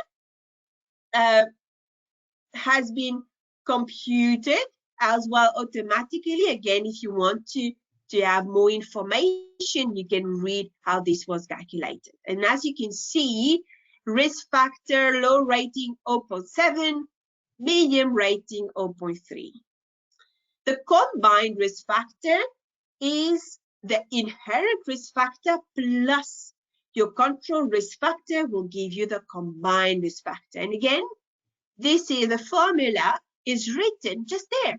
Click on the little plus button. You're going to have the mathematical translation of your scoring of the risk. Again, we have already performed some procedures which gave us some assurance before we come to this sampling worksheet. So your other substantive tests will mean that the reliance that can be placed on other substantive tests, such as analytical procedures that has been performed on specific population being tested.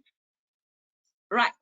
So pervasive, meaning your reliance on, let's say, analytical procedures is high, hence risk factor developed in Audit International is 20%.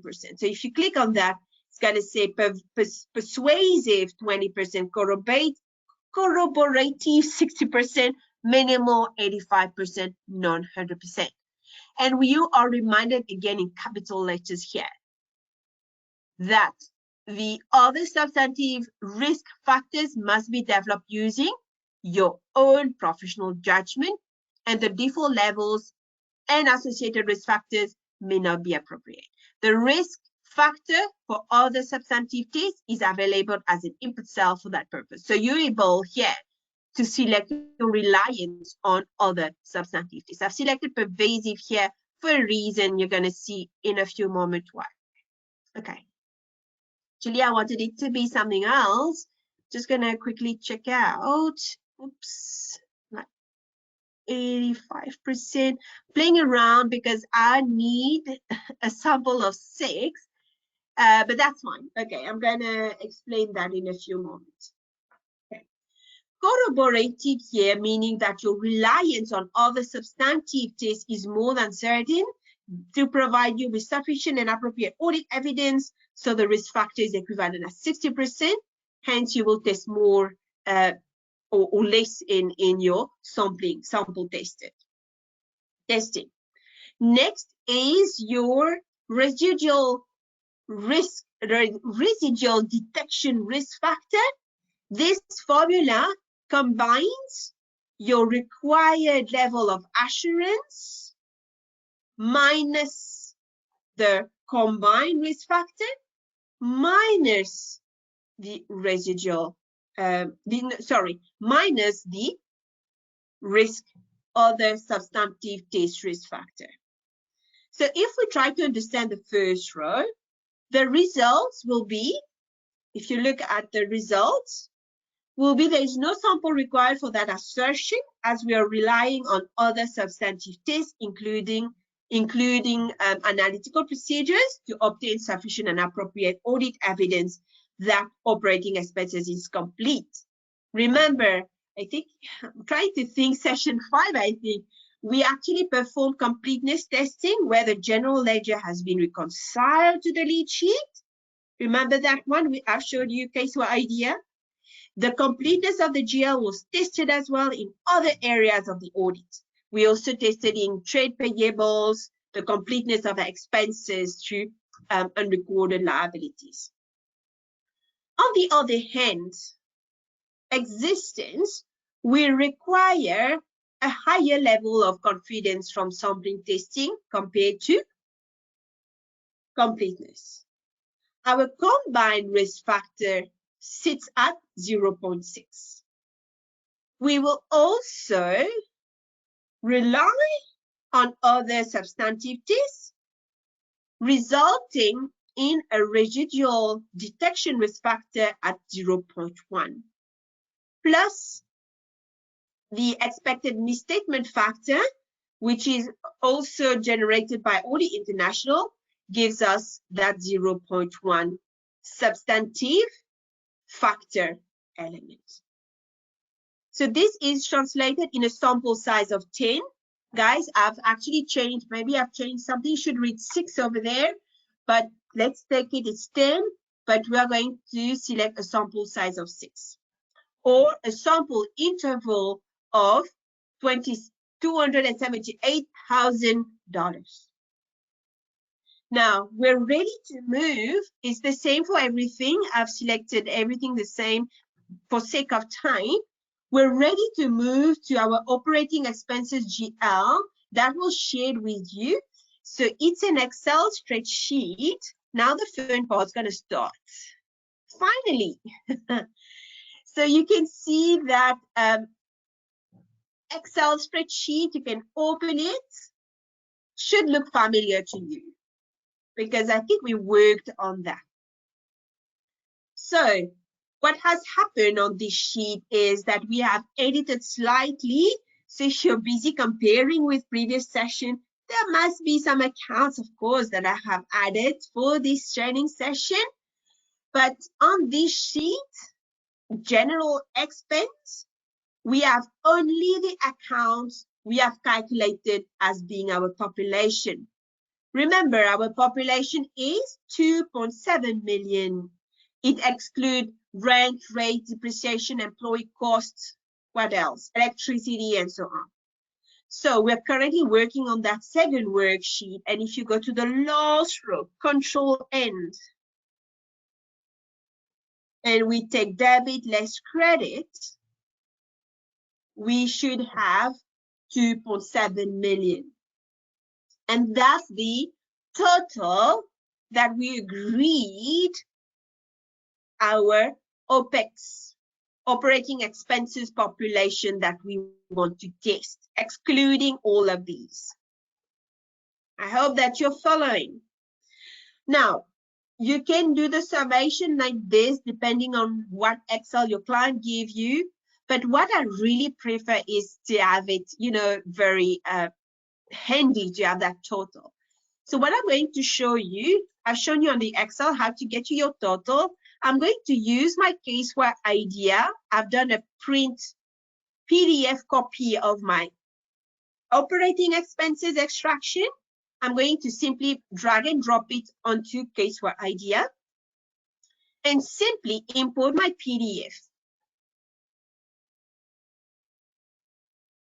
So that, just give it a few seconds, gonna import. Okay, here we go. This is my PDF with my debits and credit column. I'm gonna add another column. I wanna call it total. The total will be debit less credit, debit less credit.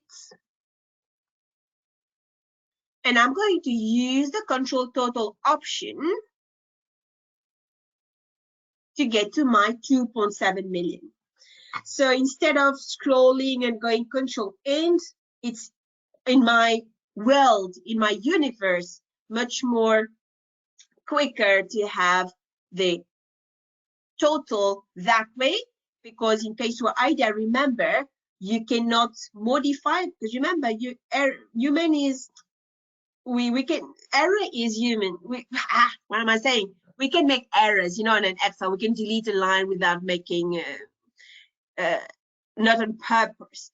Using Caseware Idea, it's really going to help you minimize error and get to the point. Okay, anyway, so now that we're certain that our population from the spreadsheet is what we want to work with, we can now confirm the balance. If we look at, of course, your document 755,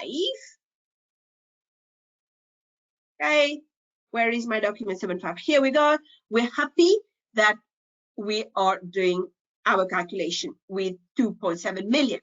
Now remember, each sampling unit is a transaction in the GL account. So if you look on my Caseware Idea screen, you can have a look on your screen as well. If you scroll to the, if you look at my screen, bottom right, we have 723 units, 723 records. So that means this will be our sampling size starting from unit 1 to unit 723. If you don't have Caseware Idea, have you seen how much we've taken half of a second to get to that record, that unit? If you don't have Caseware Idea, that's another story. How do we calculate the number of units in our general expense GL extraction? So we'll need to use some formula. So first of all, if you scroll through your data, general expense, you will note we've got some blank spaces in between. Like here, if you should follow my cursor on my screen, I've got the opening balance. There's no values there. Cleaning, that's the code. Opening balance doesn't make any sense here. If ever, you simply look at the total balance. Let's see here to the loss. You might say, you know, if you're a novice, that you've got 795 units. That's not correct, right? Idea showed us that we should actually get to 723. So very quickly on your Excel, what I have done for you, you don't need to do it. I said, okay, Excel, count a value for me if there is something written in column E. So if something is written, it's going to be 1. If there is nothing written, it is going to be a 0. I've used the count A formula. So if there is a blank here, you show me a 0. Then next to it, what I've done, I've used a little very simple formula where I'm saying, okay, if you calculate 1 unit, I'm going to call it 1. The second unit's going to be obviously the first one plus the 1 unit and so on up until I get to 723. So you don't need to do that into Caseware Idea on your Excel. I've already done that for you. So that's how you get to 723 units in your total population. In Caseware Idea, on the other hand, another story, it's already mentioned below there. Now, before we move to our systematic selection example, I just want to mention that on Caseware Idea, under Analysis tab, we've got a sample group. If you should follow my cursor, top right, where you've got different sampling methods. It's already time for a small break, but when we are back from the break, just bear with me a few moments. When we're back from the break, I'm going to show you how do we perform systematic selection sample on an Excel on Caseware Idea. I'm also going to discuss quickly the different samples options that you have on Caseware Idea. But for now, guys, time for some water, a cup of coffee. See you in 10 minutes. Thank you all.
Welcome back, everybody, to our last session on Audit International substantive sampling.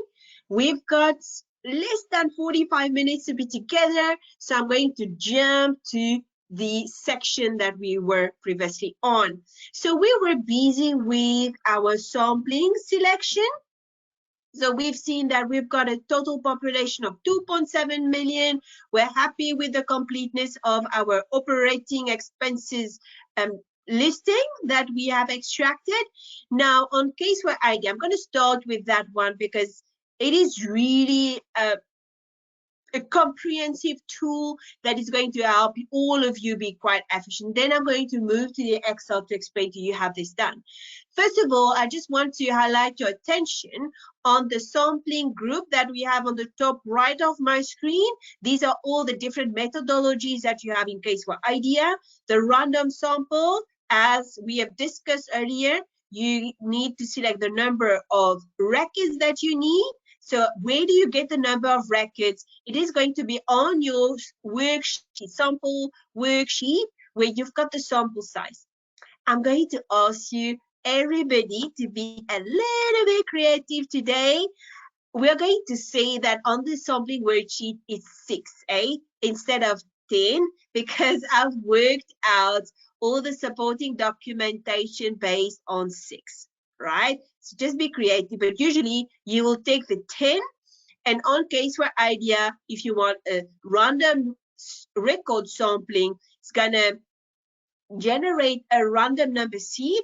So it's making sure that your selection is really random. That's the random number selector, and just press on OK. You're gonna get your 10 records.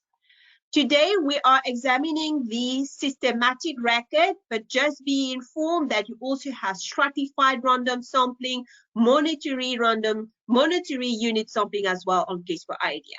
For systematic, what we need to do is, first of all, you can insert the number of records that needs to be selected. So if I say number of records to select 6, press on compute, it's gonna give us the interval based on the number of records that we have. If you're doing it manually on Excel, how do you calculate your selection interval? That's quite simple. Once again, guys, creative.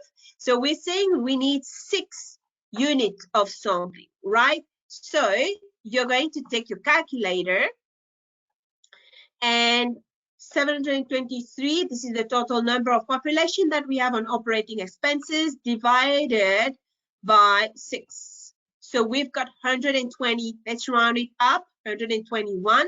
That will be our selection interval. So in Caseware IDEA, you also have selection interval. So if I put the interval to be 121 and press on compute, it gives us the number of records that we need to select. Press on OK. I'm not going to change the values there. It is going to give us the list of our sampling. So 6 records.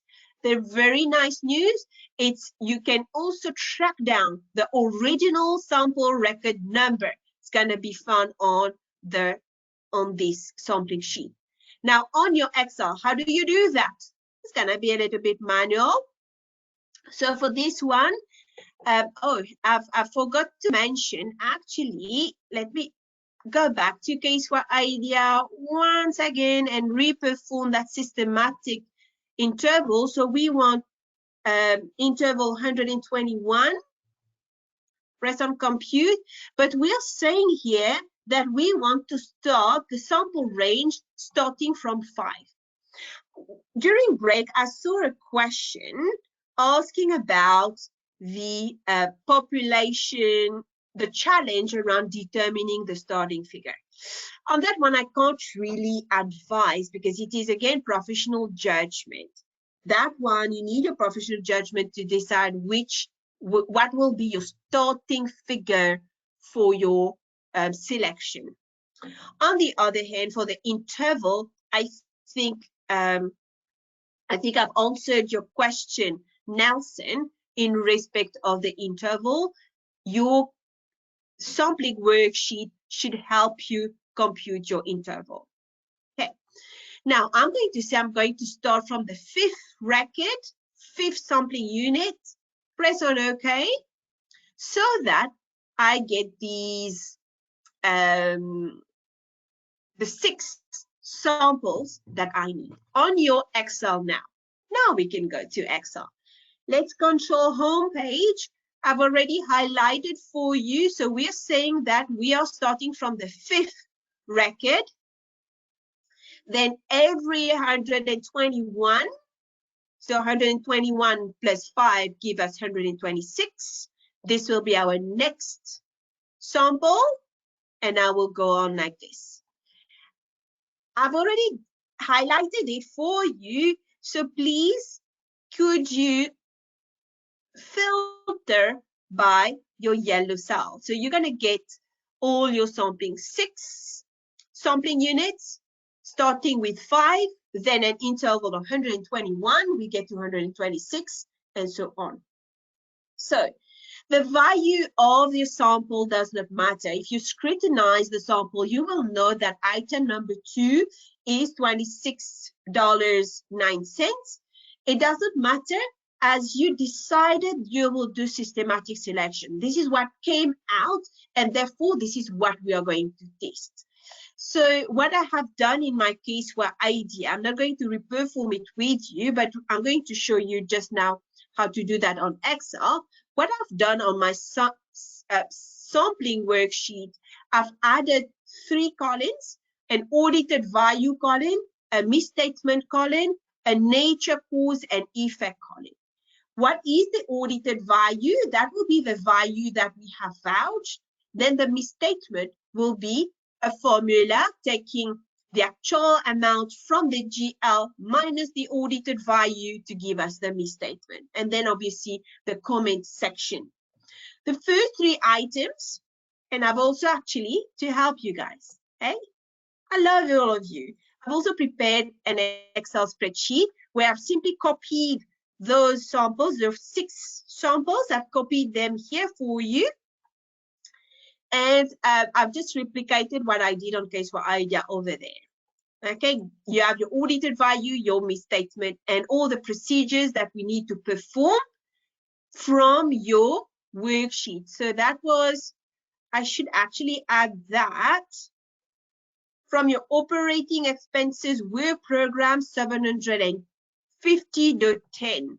So I'm just gonna add it here, 750.10. So this is pulling from there. Just gonna merge this so that my manager knows that these procedures are coming from 750. Let's put it in red, in bold, so that they know this is these procedures are referenced from there. Okay. Now the first 3 items were already tested by someone, so we already have all the information. So you will know that someone has performed procedure 7, which relates to VAT. We have already inserted the procedure number on the top here. Basically, what happened is that whatever we had done in procedure 7 in respect of VAT and procedure 10 on the work program was replicated on the sample. So if I go back, let's say procedure 10, which is to cost and calculate your general ledger account. Follow through to supporting documentation. Agree the supplier name, test the mathematical accuracy, and so on. All of these were done. So if we read the findings on your Excel, everything was done correctly, very nice. You were satisfied for the first 2 ones. However, for the 3rd item, bank charges, we've got a total of 234, whilst for when we audited that amount, we saw that there is actually a value of 264. There's a misstatement of 30. That's what we recorded here. And how did we get to that amount? It's whilst checking the VAT. The client incorrectly processed incorrectly the value for VAT, refer to procedure 7. So now what we're going to do is to go through the next 3 items. I'm not sure we're going to have time to go through the next 3 items. Let's at least try to have one done. That's the funniest part. So let's look at our sanitation charge. So it's called Sanitation Wrap Up Man, October 2022. This is from, okay, there's no name here from where it is. So let's go. In your supporting substantive test, I've got a PDF called Water and Sewage Charge. You open that one for me. Just gonna maybe pull that, this, so that we can understand what's being done. So our sanitation charge, that's in tax invoice description sanitation charge. It is from Multi-Waste Florida to our client. It is addressed to service to Wrap Up Manufacturing. It does indeed has our VAT number. And do they have their VAT number, the supplier? Yes, top right. They also have their VAT number. It also has our address. It has a proper invoice, a proper valid tax invoice. The client has recorded, if you should follow my cursor on the left of the screen, 957 cents 17. That's the information we extracted from the GL. And on the invoice, we can see that we've got 957 cents 17. And this is what we are going to add in our audited value. 957.17. We also know that there is a VAT over there, 143 cents 58. So that one should have been processed correctly in our VAT report. So what we've done, I'm going to select that we have performed our procedure test. So we've checked the mathematical accuracy. There's only one line item. There's nothing for us to add up. So that is done. Actually, section, okay, here we go. You can type capital P, is going to take the little tick. We've followed through to the supporting documentation. That one we have done. 10C, we have agreed the supplier name, the date, and the amount. So we've seen what was the date, 31st October 2022. Let's look at on our Excel, 31st October 2022. So we're happy with that. 10D, test the mathematical accuracy of the source document. There's only one line, like I mentioned, so that one also I'm happy. It does agree with the invoice. So let's recalculate the VAT if you're skeptical. So 15% multiplied by 957.1743.58. So the invoice does indeed cost. So we're happy to tick the procedure D. 10E, ensure that the expenses do not include capital items. Guys, I know these procedures by heart, but you can also refer back to your work program. So I'm also happy with that. 10F was to ensure that the expenses related to the conversion of inventories are classified as cost of sales. If we look at the detail, this is coming from water and sewage, so no need to go through cost of sale. It's correctly into expenses, so happy for that one. For procedure 7 around that, I think we're happy to cross these. Please trust me. I've done all the testing for the VAT, so you can check that one. Let's quickly do one last, and then we move.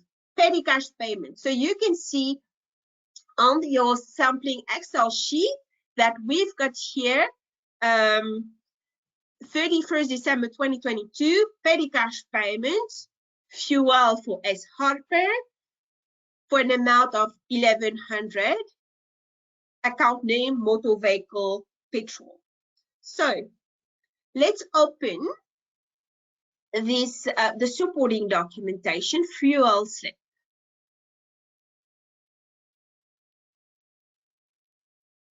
Okay, I'm just gonna increase a bit of view. So now let me explain to you. So what we see here is we actually have a customer receipt. So we can see the date here, 7 December 2022. It's a cash payment, and this is the amount. So now, let me explain this line, maybe, yeah. You will note that the entry type here is named petty cash. So petty cash will come from your petty cash journal. And this is usually, if you think of your petty cash, updated at the end of every month.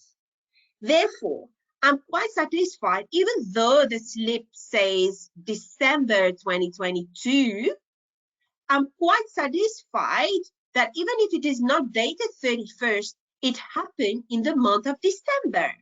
So it would have been processed in the petty cash book as a payment and updated by the end of the month in the accounting package. So happy for that. 1,100. We can see that it is indeed fuel. So let's insert the audited value over there. Audited value, 100%. The GL has been costed and cost-costed, so we can check 10A. This has already been done. We have been able to trace the documentation to the supporting document. That will be 10, right, P. 10B. 10C is about, does the details agree? They do appear to agree. We don't have a name on the slip, but if you think practically, when you go to the petrol station, usually when you get a ticket, even if you say it's for your company, they don't insert your name over there, right? But the period appears to be correct. It's, I think we've got here, what do we have as other details? Oh, look at that on the top. We've got some addresses of the fuel station. And the fuel station is the same region of the company, so it does appear to be correct. So I'm going to check out 10D and 10C as well. 10D does the slip cost and cross cost. So there's only one value on the slip, so 100%. I'm going to take that out. Are there capital items on the account? No. So let's tick that one. 10F, what about whether it is correctly classified as an expense? So Stephen Harper. So if I look at the name here, fuel for Stephen Harper, who is actually our director. Remember day one, Stephen Harper. So it doesn't look to go in that it should go to cost of sale. It is correctly an expense, so I'm happy to tick off. 10F. What about your VAT? Petrol? I think in all regions are 0 rated. So 100% for the VAT calculation. We can see from what is processed, 1,100 sitting in our account in full amount. They have not claimed any VAT inappropriately. So boom, happy. There's nothing else to disclose around that. We will not have time for ACE alarms. Please make sure that you do yourself a favor and do that on your side. So if I conclude and go back to my worksheet, there will be a list of questions. This is your professional judgment questions. Please, I expect you to read through. I've already mentioned that before. If you scroll to the projecting misstatement in the population, first of all, population 2.7 million. Total amount in our sample. What is the total amount in our sample, by the way? Did somebody tested that one? 3,124.56. It rounded to 3,125. Total misstatement in the sample, by the way, the last one has a little misstatement of $49.90. That's a wrong VAT computation, so that's why I've inserted it there. So the projected misstatement has been automatically calculated at 44,510. The tolerable misstatement, remember our trivial was 30. So our projected misstatement across the population amounts to 44,000 K, because remember, we have tested 6 items, and out of the 6 items, we came up with a 49 difference on a population of 3,125. The population we want to conclude on is 2.8, so the calculation in the background project that the misstatement to be calculated would be 44,510. If you click on this little eye icon, you can have your calculation.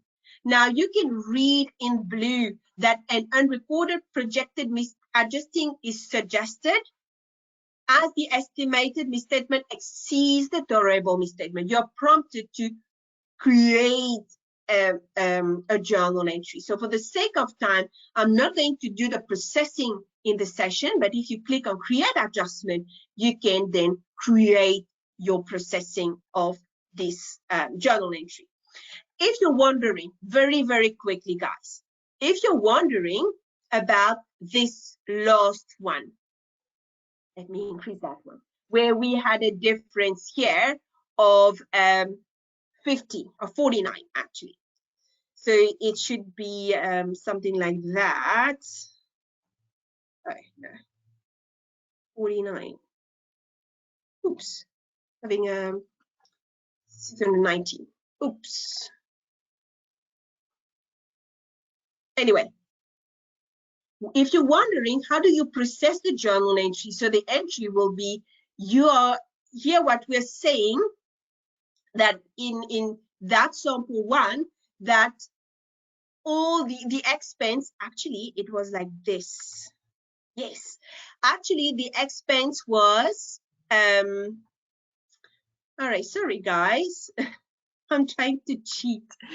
Actually the client has processed 650 in expenses, but when we vouch it was 601. So what it means that there is an excess in expense, so we're going to credit expense and obviously debit our VAT, because client has processed everything into expenses and has not correctly claimed its VAT. Okay, and for the bank charge one, the third one, the bank charges is overstated by 30, so we would correct the journal entries accordingly. Okay, that's about the journal entries. I've already signed off, and of course there's an audit conclusion that you are satisfied that based on professional judgment, the results of testing conducted elsewhere, the sample sizes suggested are sufficient for the purposes of substantive testing, the class of transactional competencies. And here is my sign off.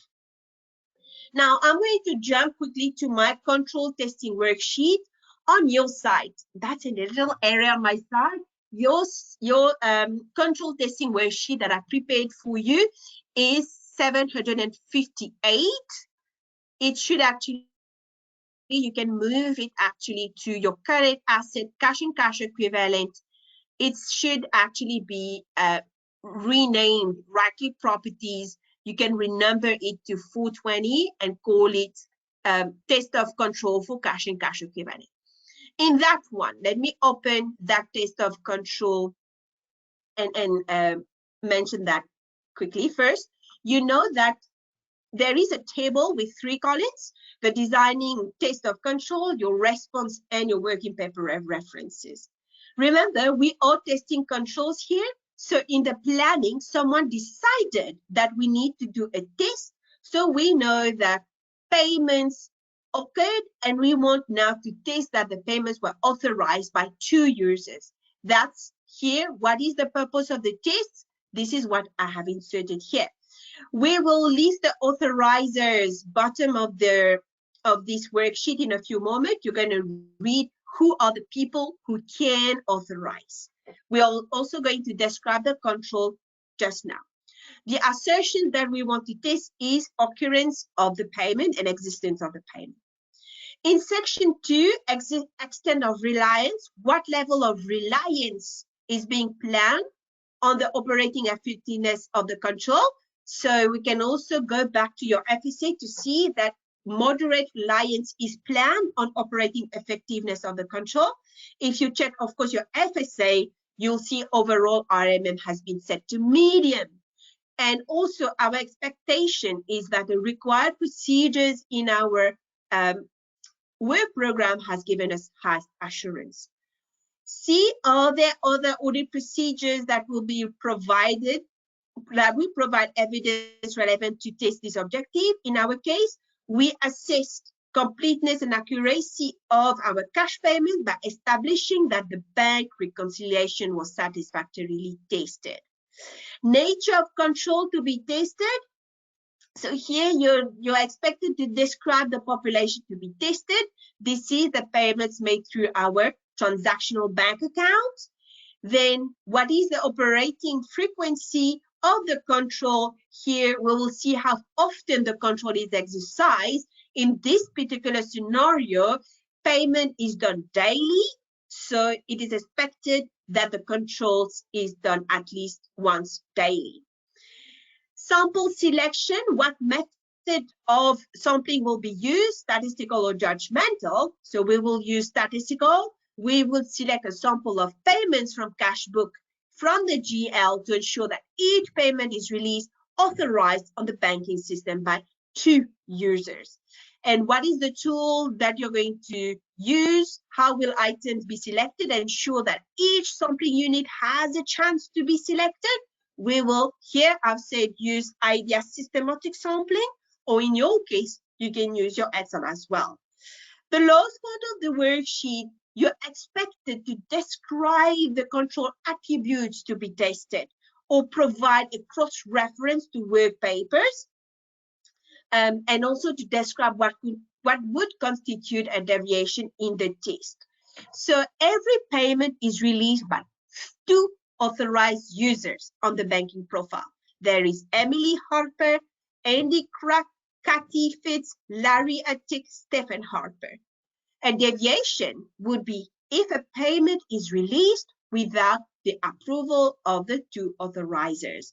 So what would constitute a deviation, like I said, is a release without the 2 approval. Then we would be concerned that our controls is actually not working.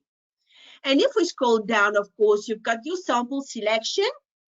Here, you'll see in a few moments that the population, the number of items is made of the number of items in our population. We've got 1,536.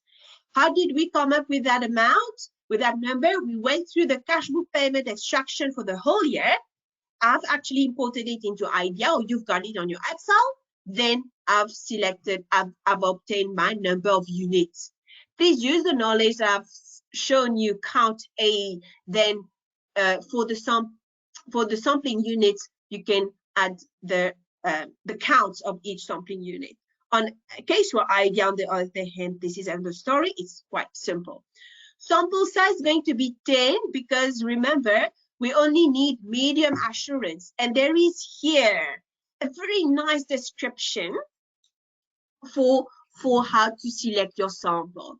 So we're going to select 10 because we only need medium assurance from this control testing procedure. If you remember section 2 above, that's what we said. If we want high assurance, as we want to reduce risk to the low level, then you're going to increase your sample size to 30 because you want to test more, as your desired level of assurance would be higher. The sample interval is automatically calculated, 154 by a formula. So it took the whole population divided by your sample size.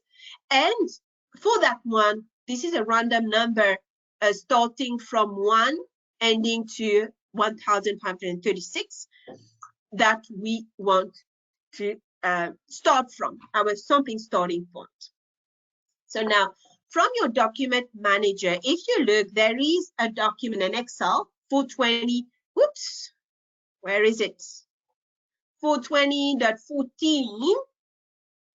If you open that, I have listed for you your 10 sampling units that we have selected.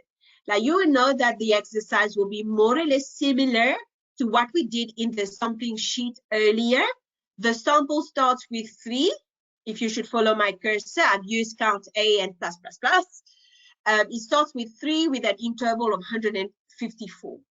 If you also open very, very quickly your supporting document, test of control supporting document, if we look for the first one, skills development levy, that's the first document that we want to open. Okay. It's going to take us a bit of time to explain that one. Our first item on our sample is S&W Skills Development Levy, SDL, SARS SDL, for an amount of 11,420. So what we have as a supporting, the client has given us a payment confirmation coming from NetBank, which is actually our transactional bank account. So if you look at, I know it's a little bit,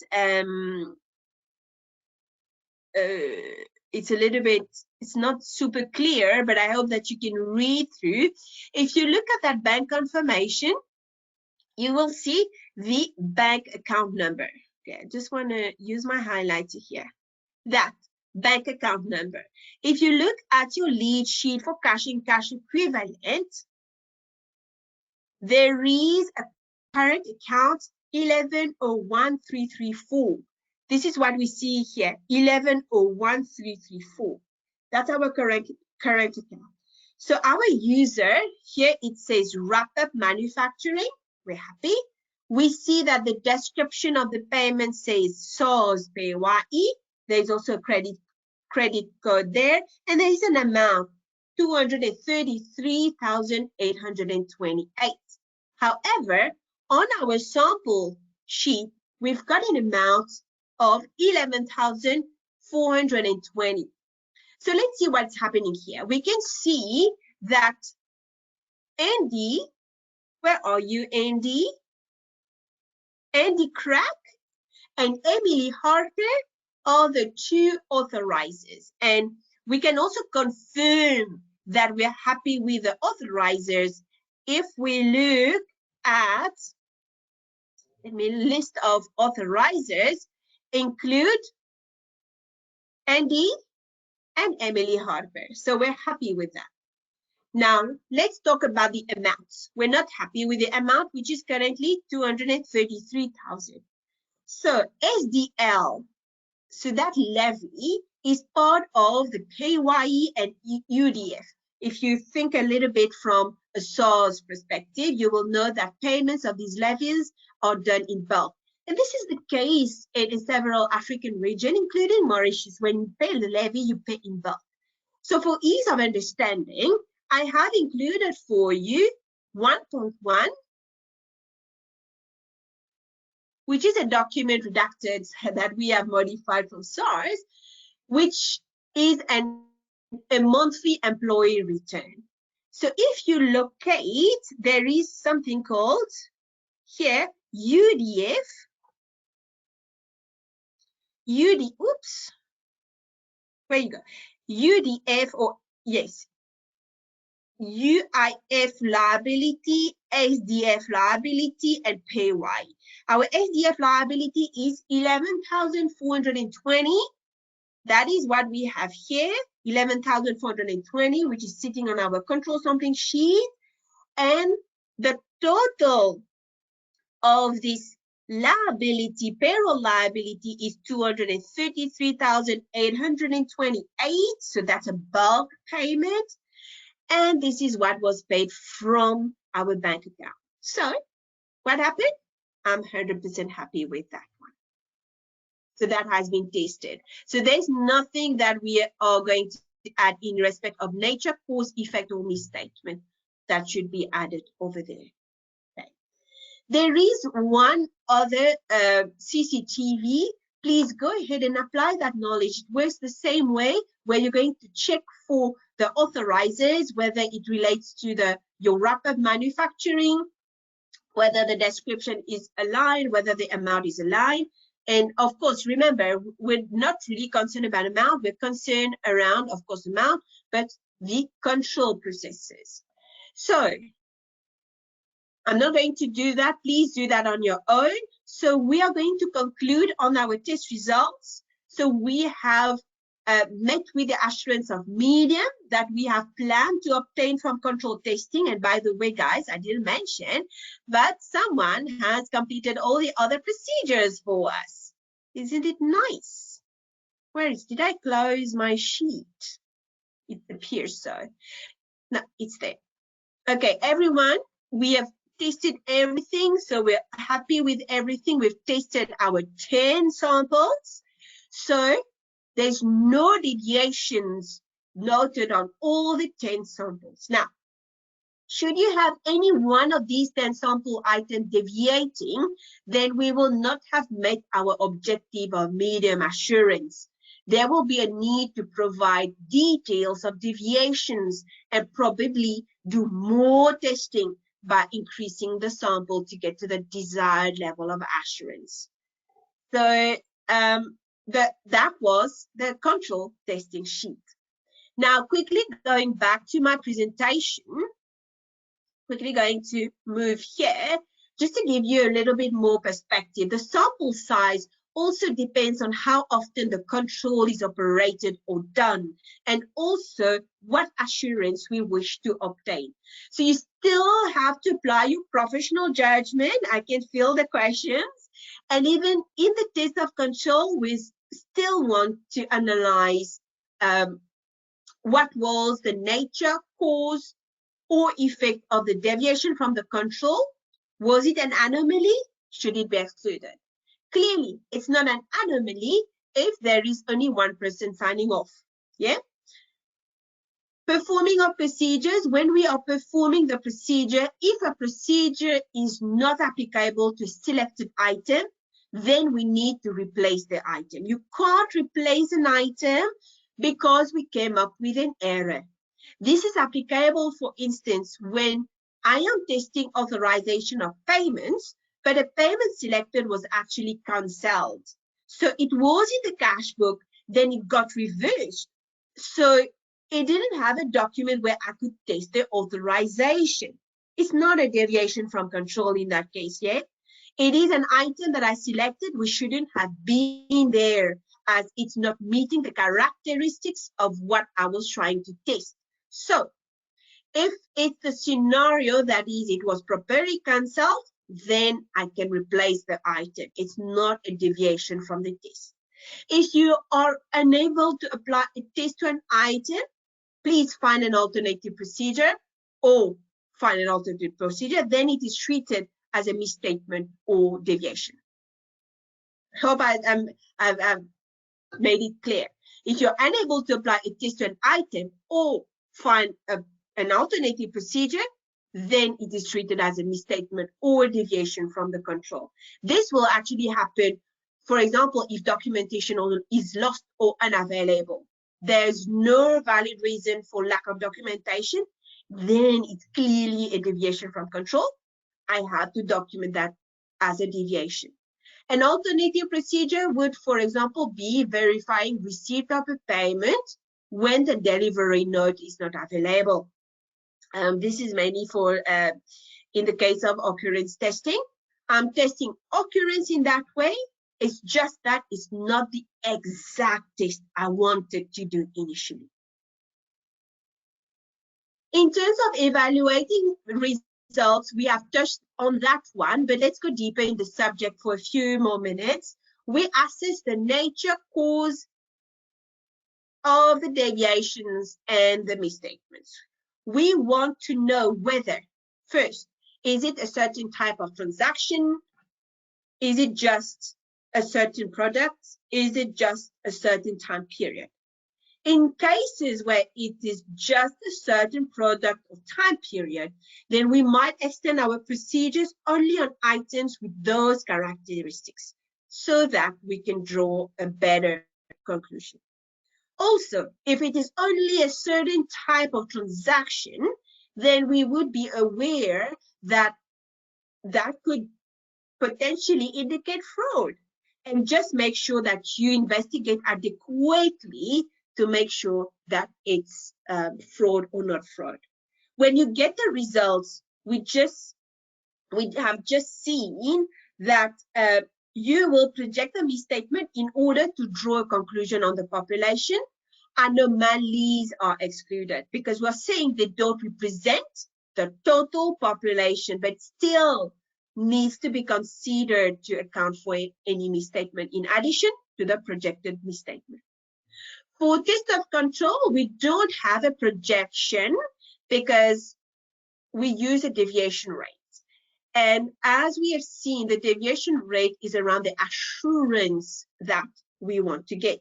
The closer the projected misstatement is to the tolerable misstatement, the closer our error that pops out after we projected the misstatement is the amount that we could accept.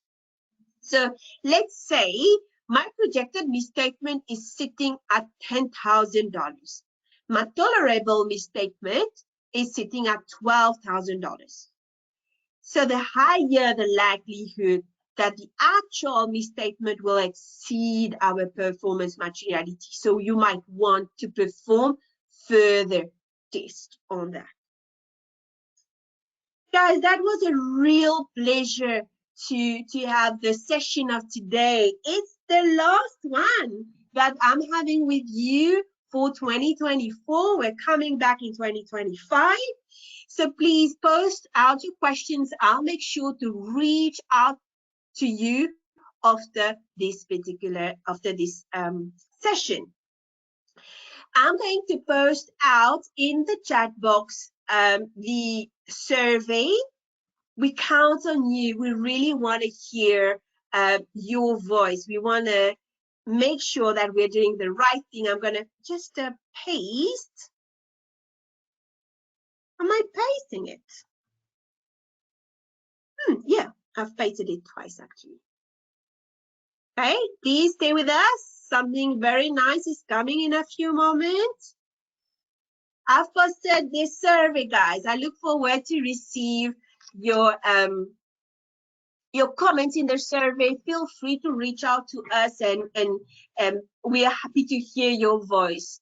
I was saying it was a real pleasure to be with you. If you are in Mauritius, come and say hi or send me an email. If you are in Africa, I'm more than happy to receive your emails. If you've got any questions, please feel free to come and ask your questions, emails.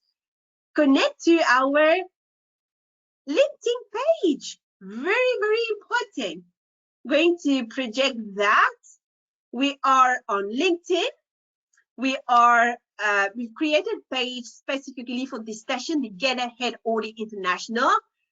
I want to connect personally with each and every one of you. So please reach out on this. We are also on YouTube, Facebook. I don't know if we call it Twitter or X now. So please connect with us. Our YouTube channel, you will get all the videos that have been recorded for you. In the case you need any of our collaterals, the exercise, reach out for me. I've got everything. I can share it with you very easily. Okay, I hope that you guys are filling the forms. Whilst you're filling the form, there's a prize question. As usual, we will be giving a prize to the winner. So you can add your comment in the chat box. So we want you to name 2 different sampling methods that you've learned today.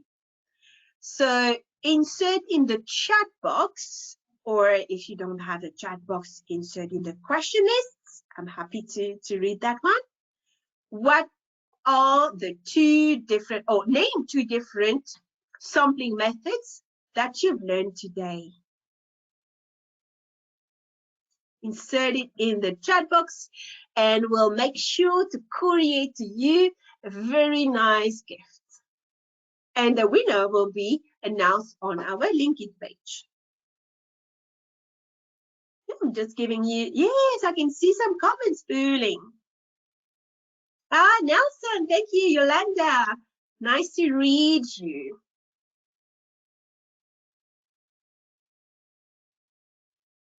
Yes. Alrighty, I will be selecting the winner and sharing the names of the winner.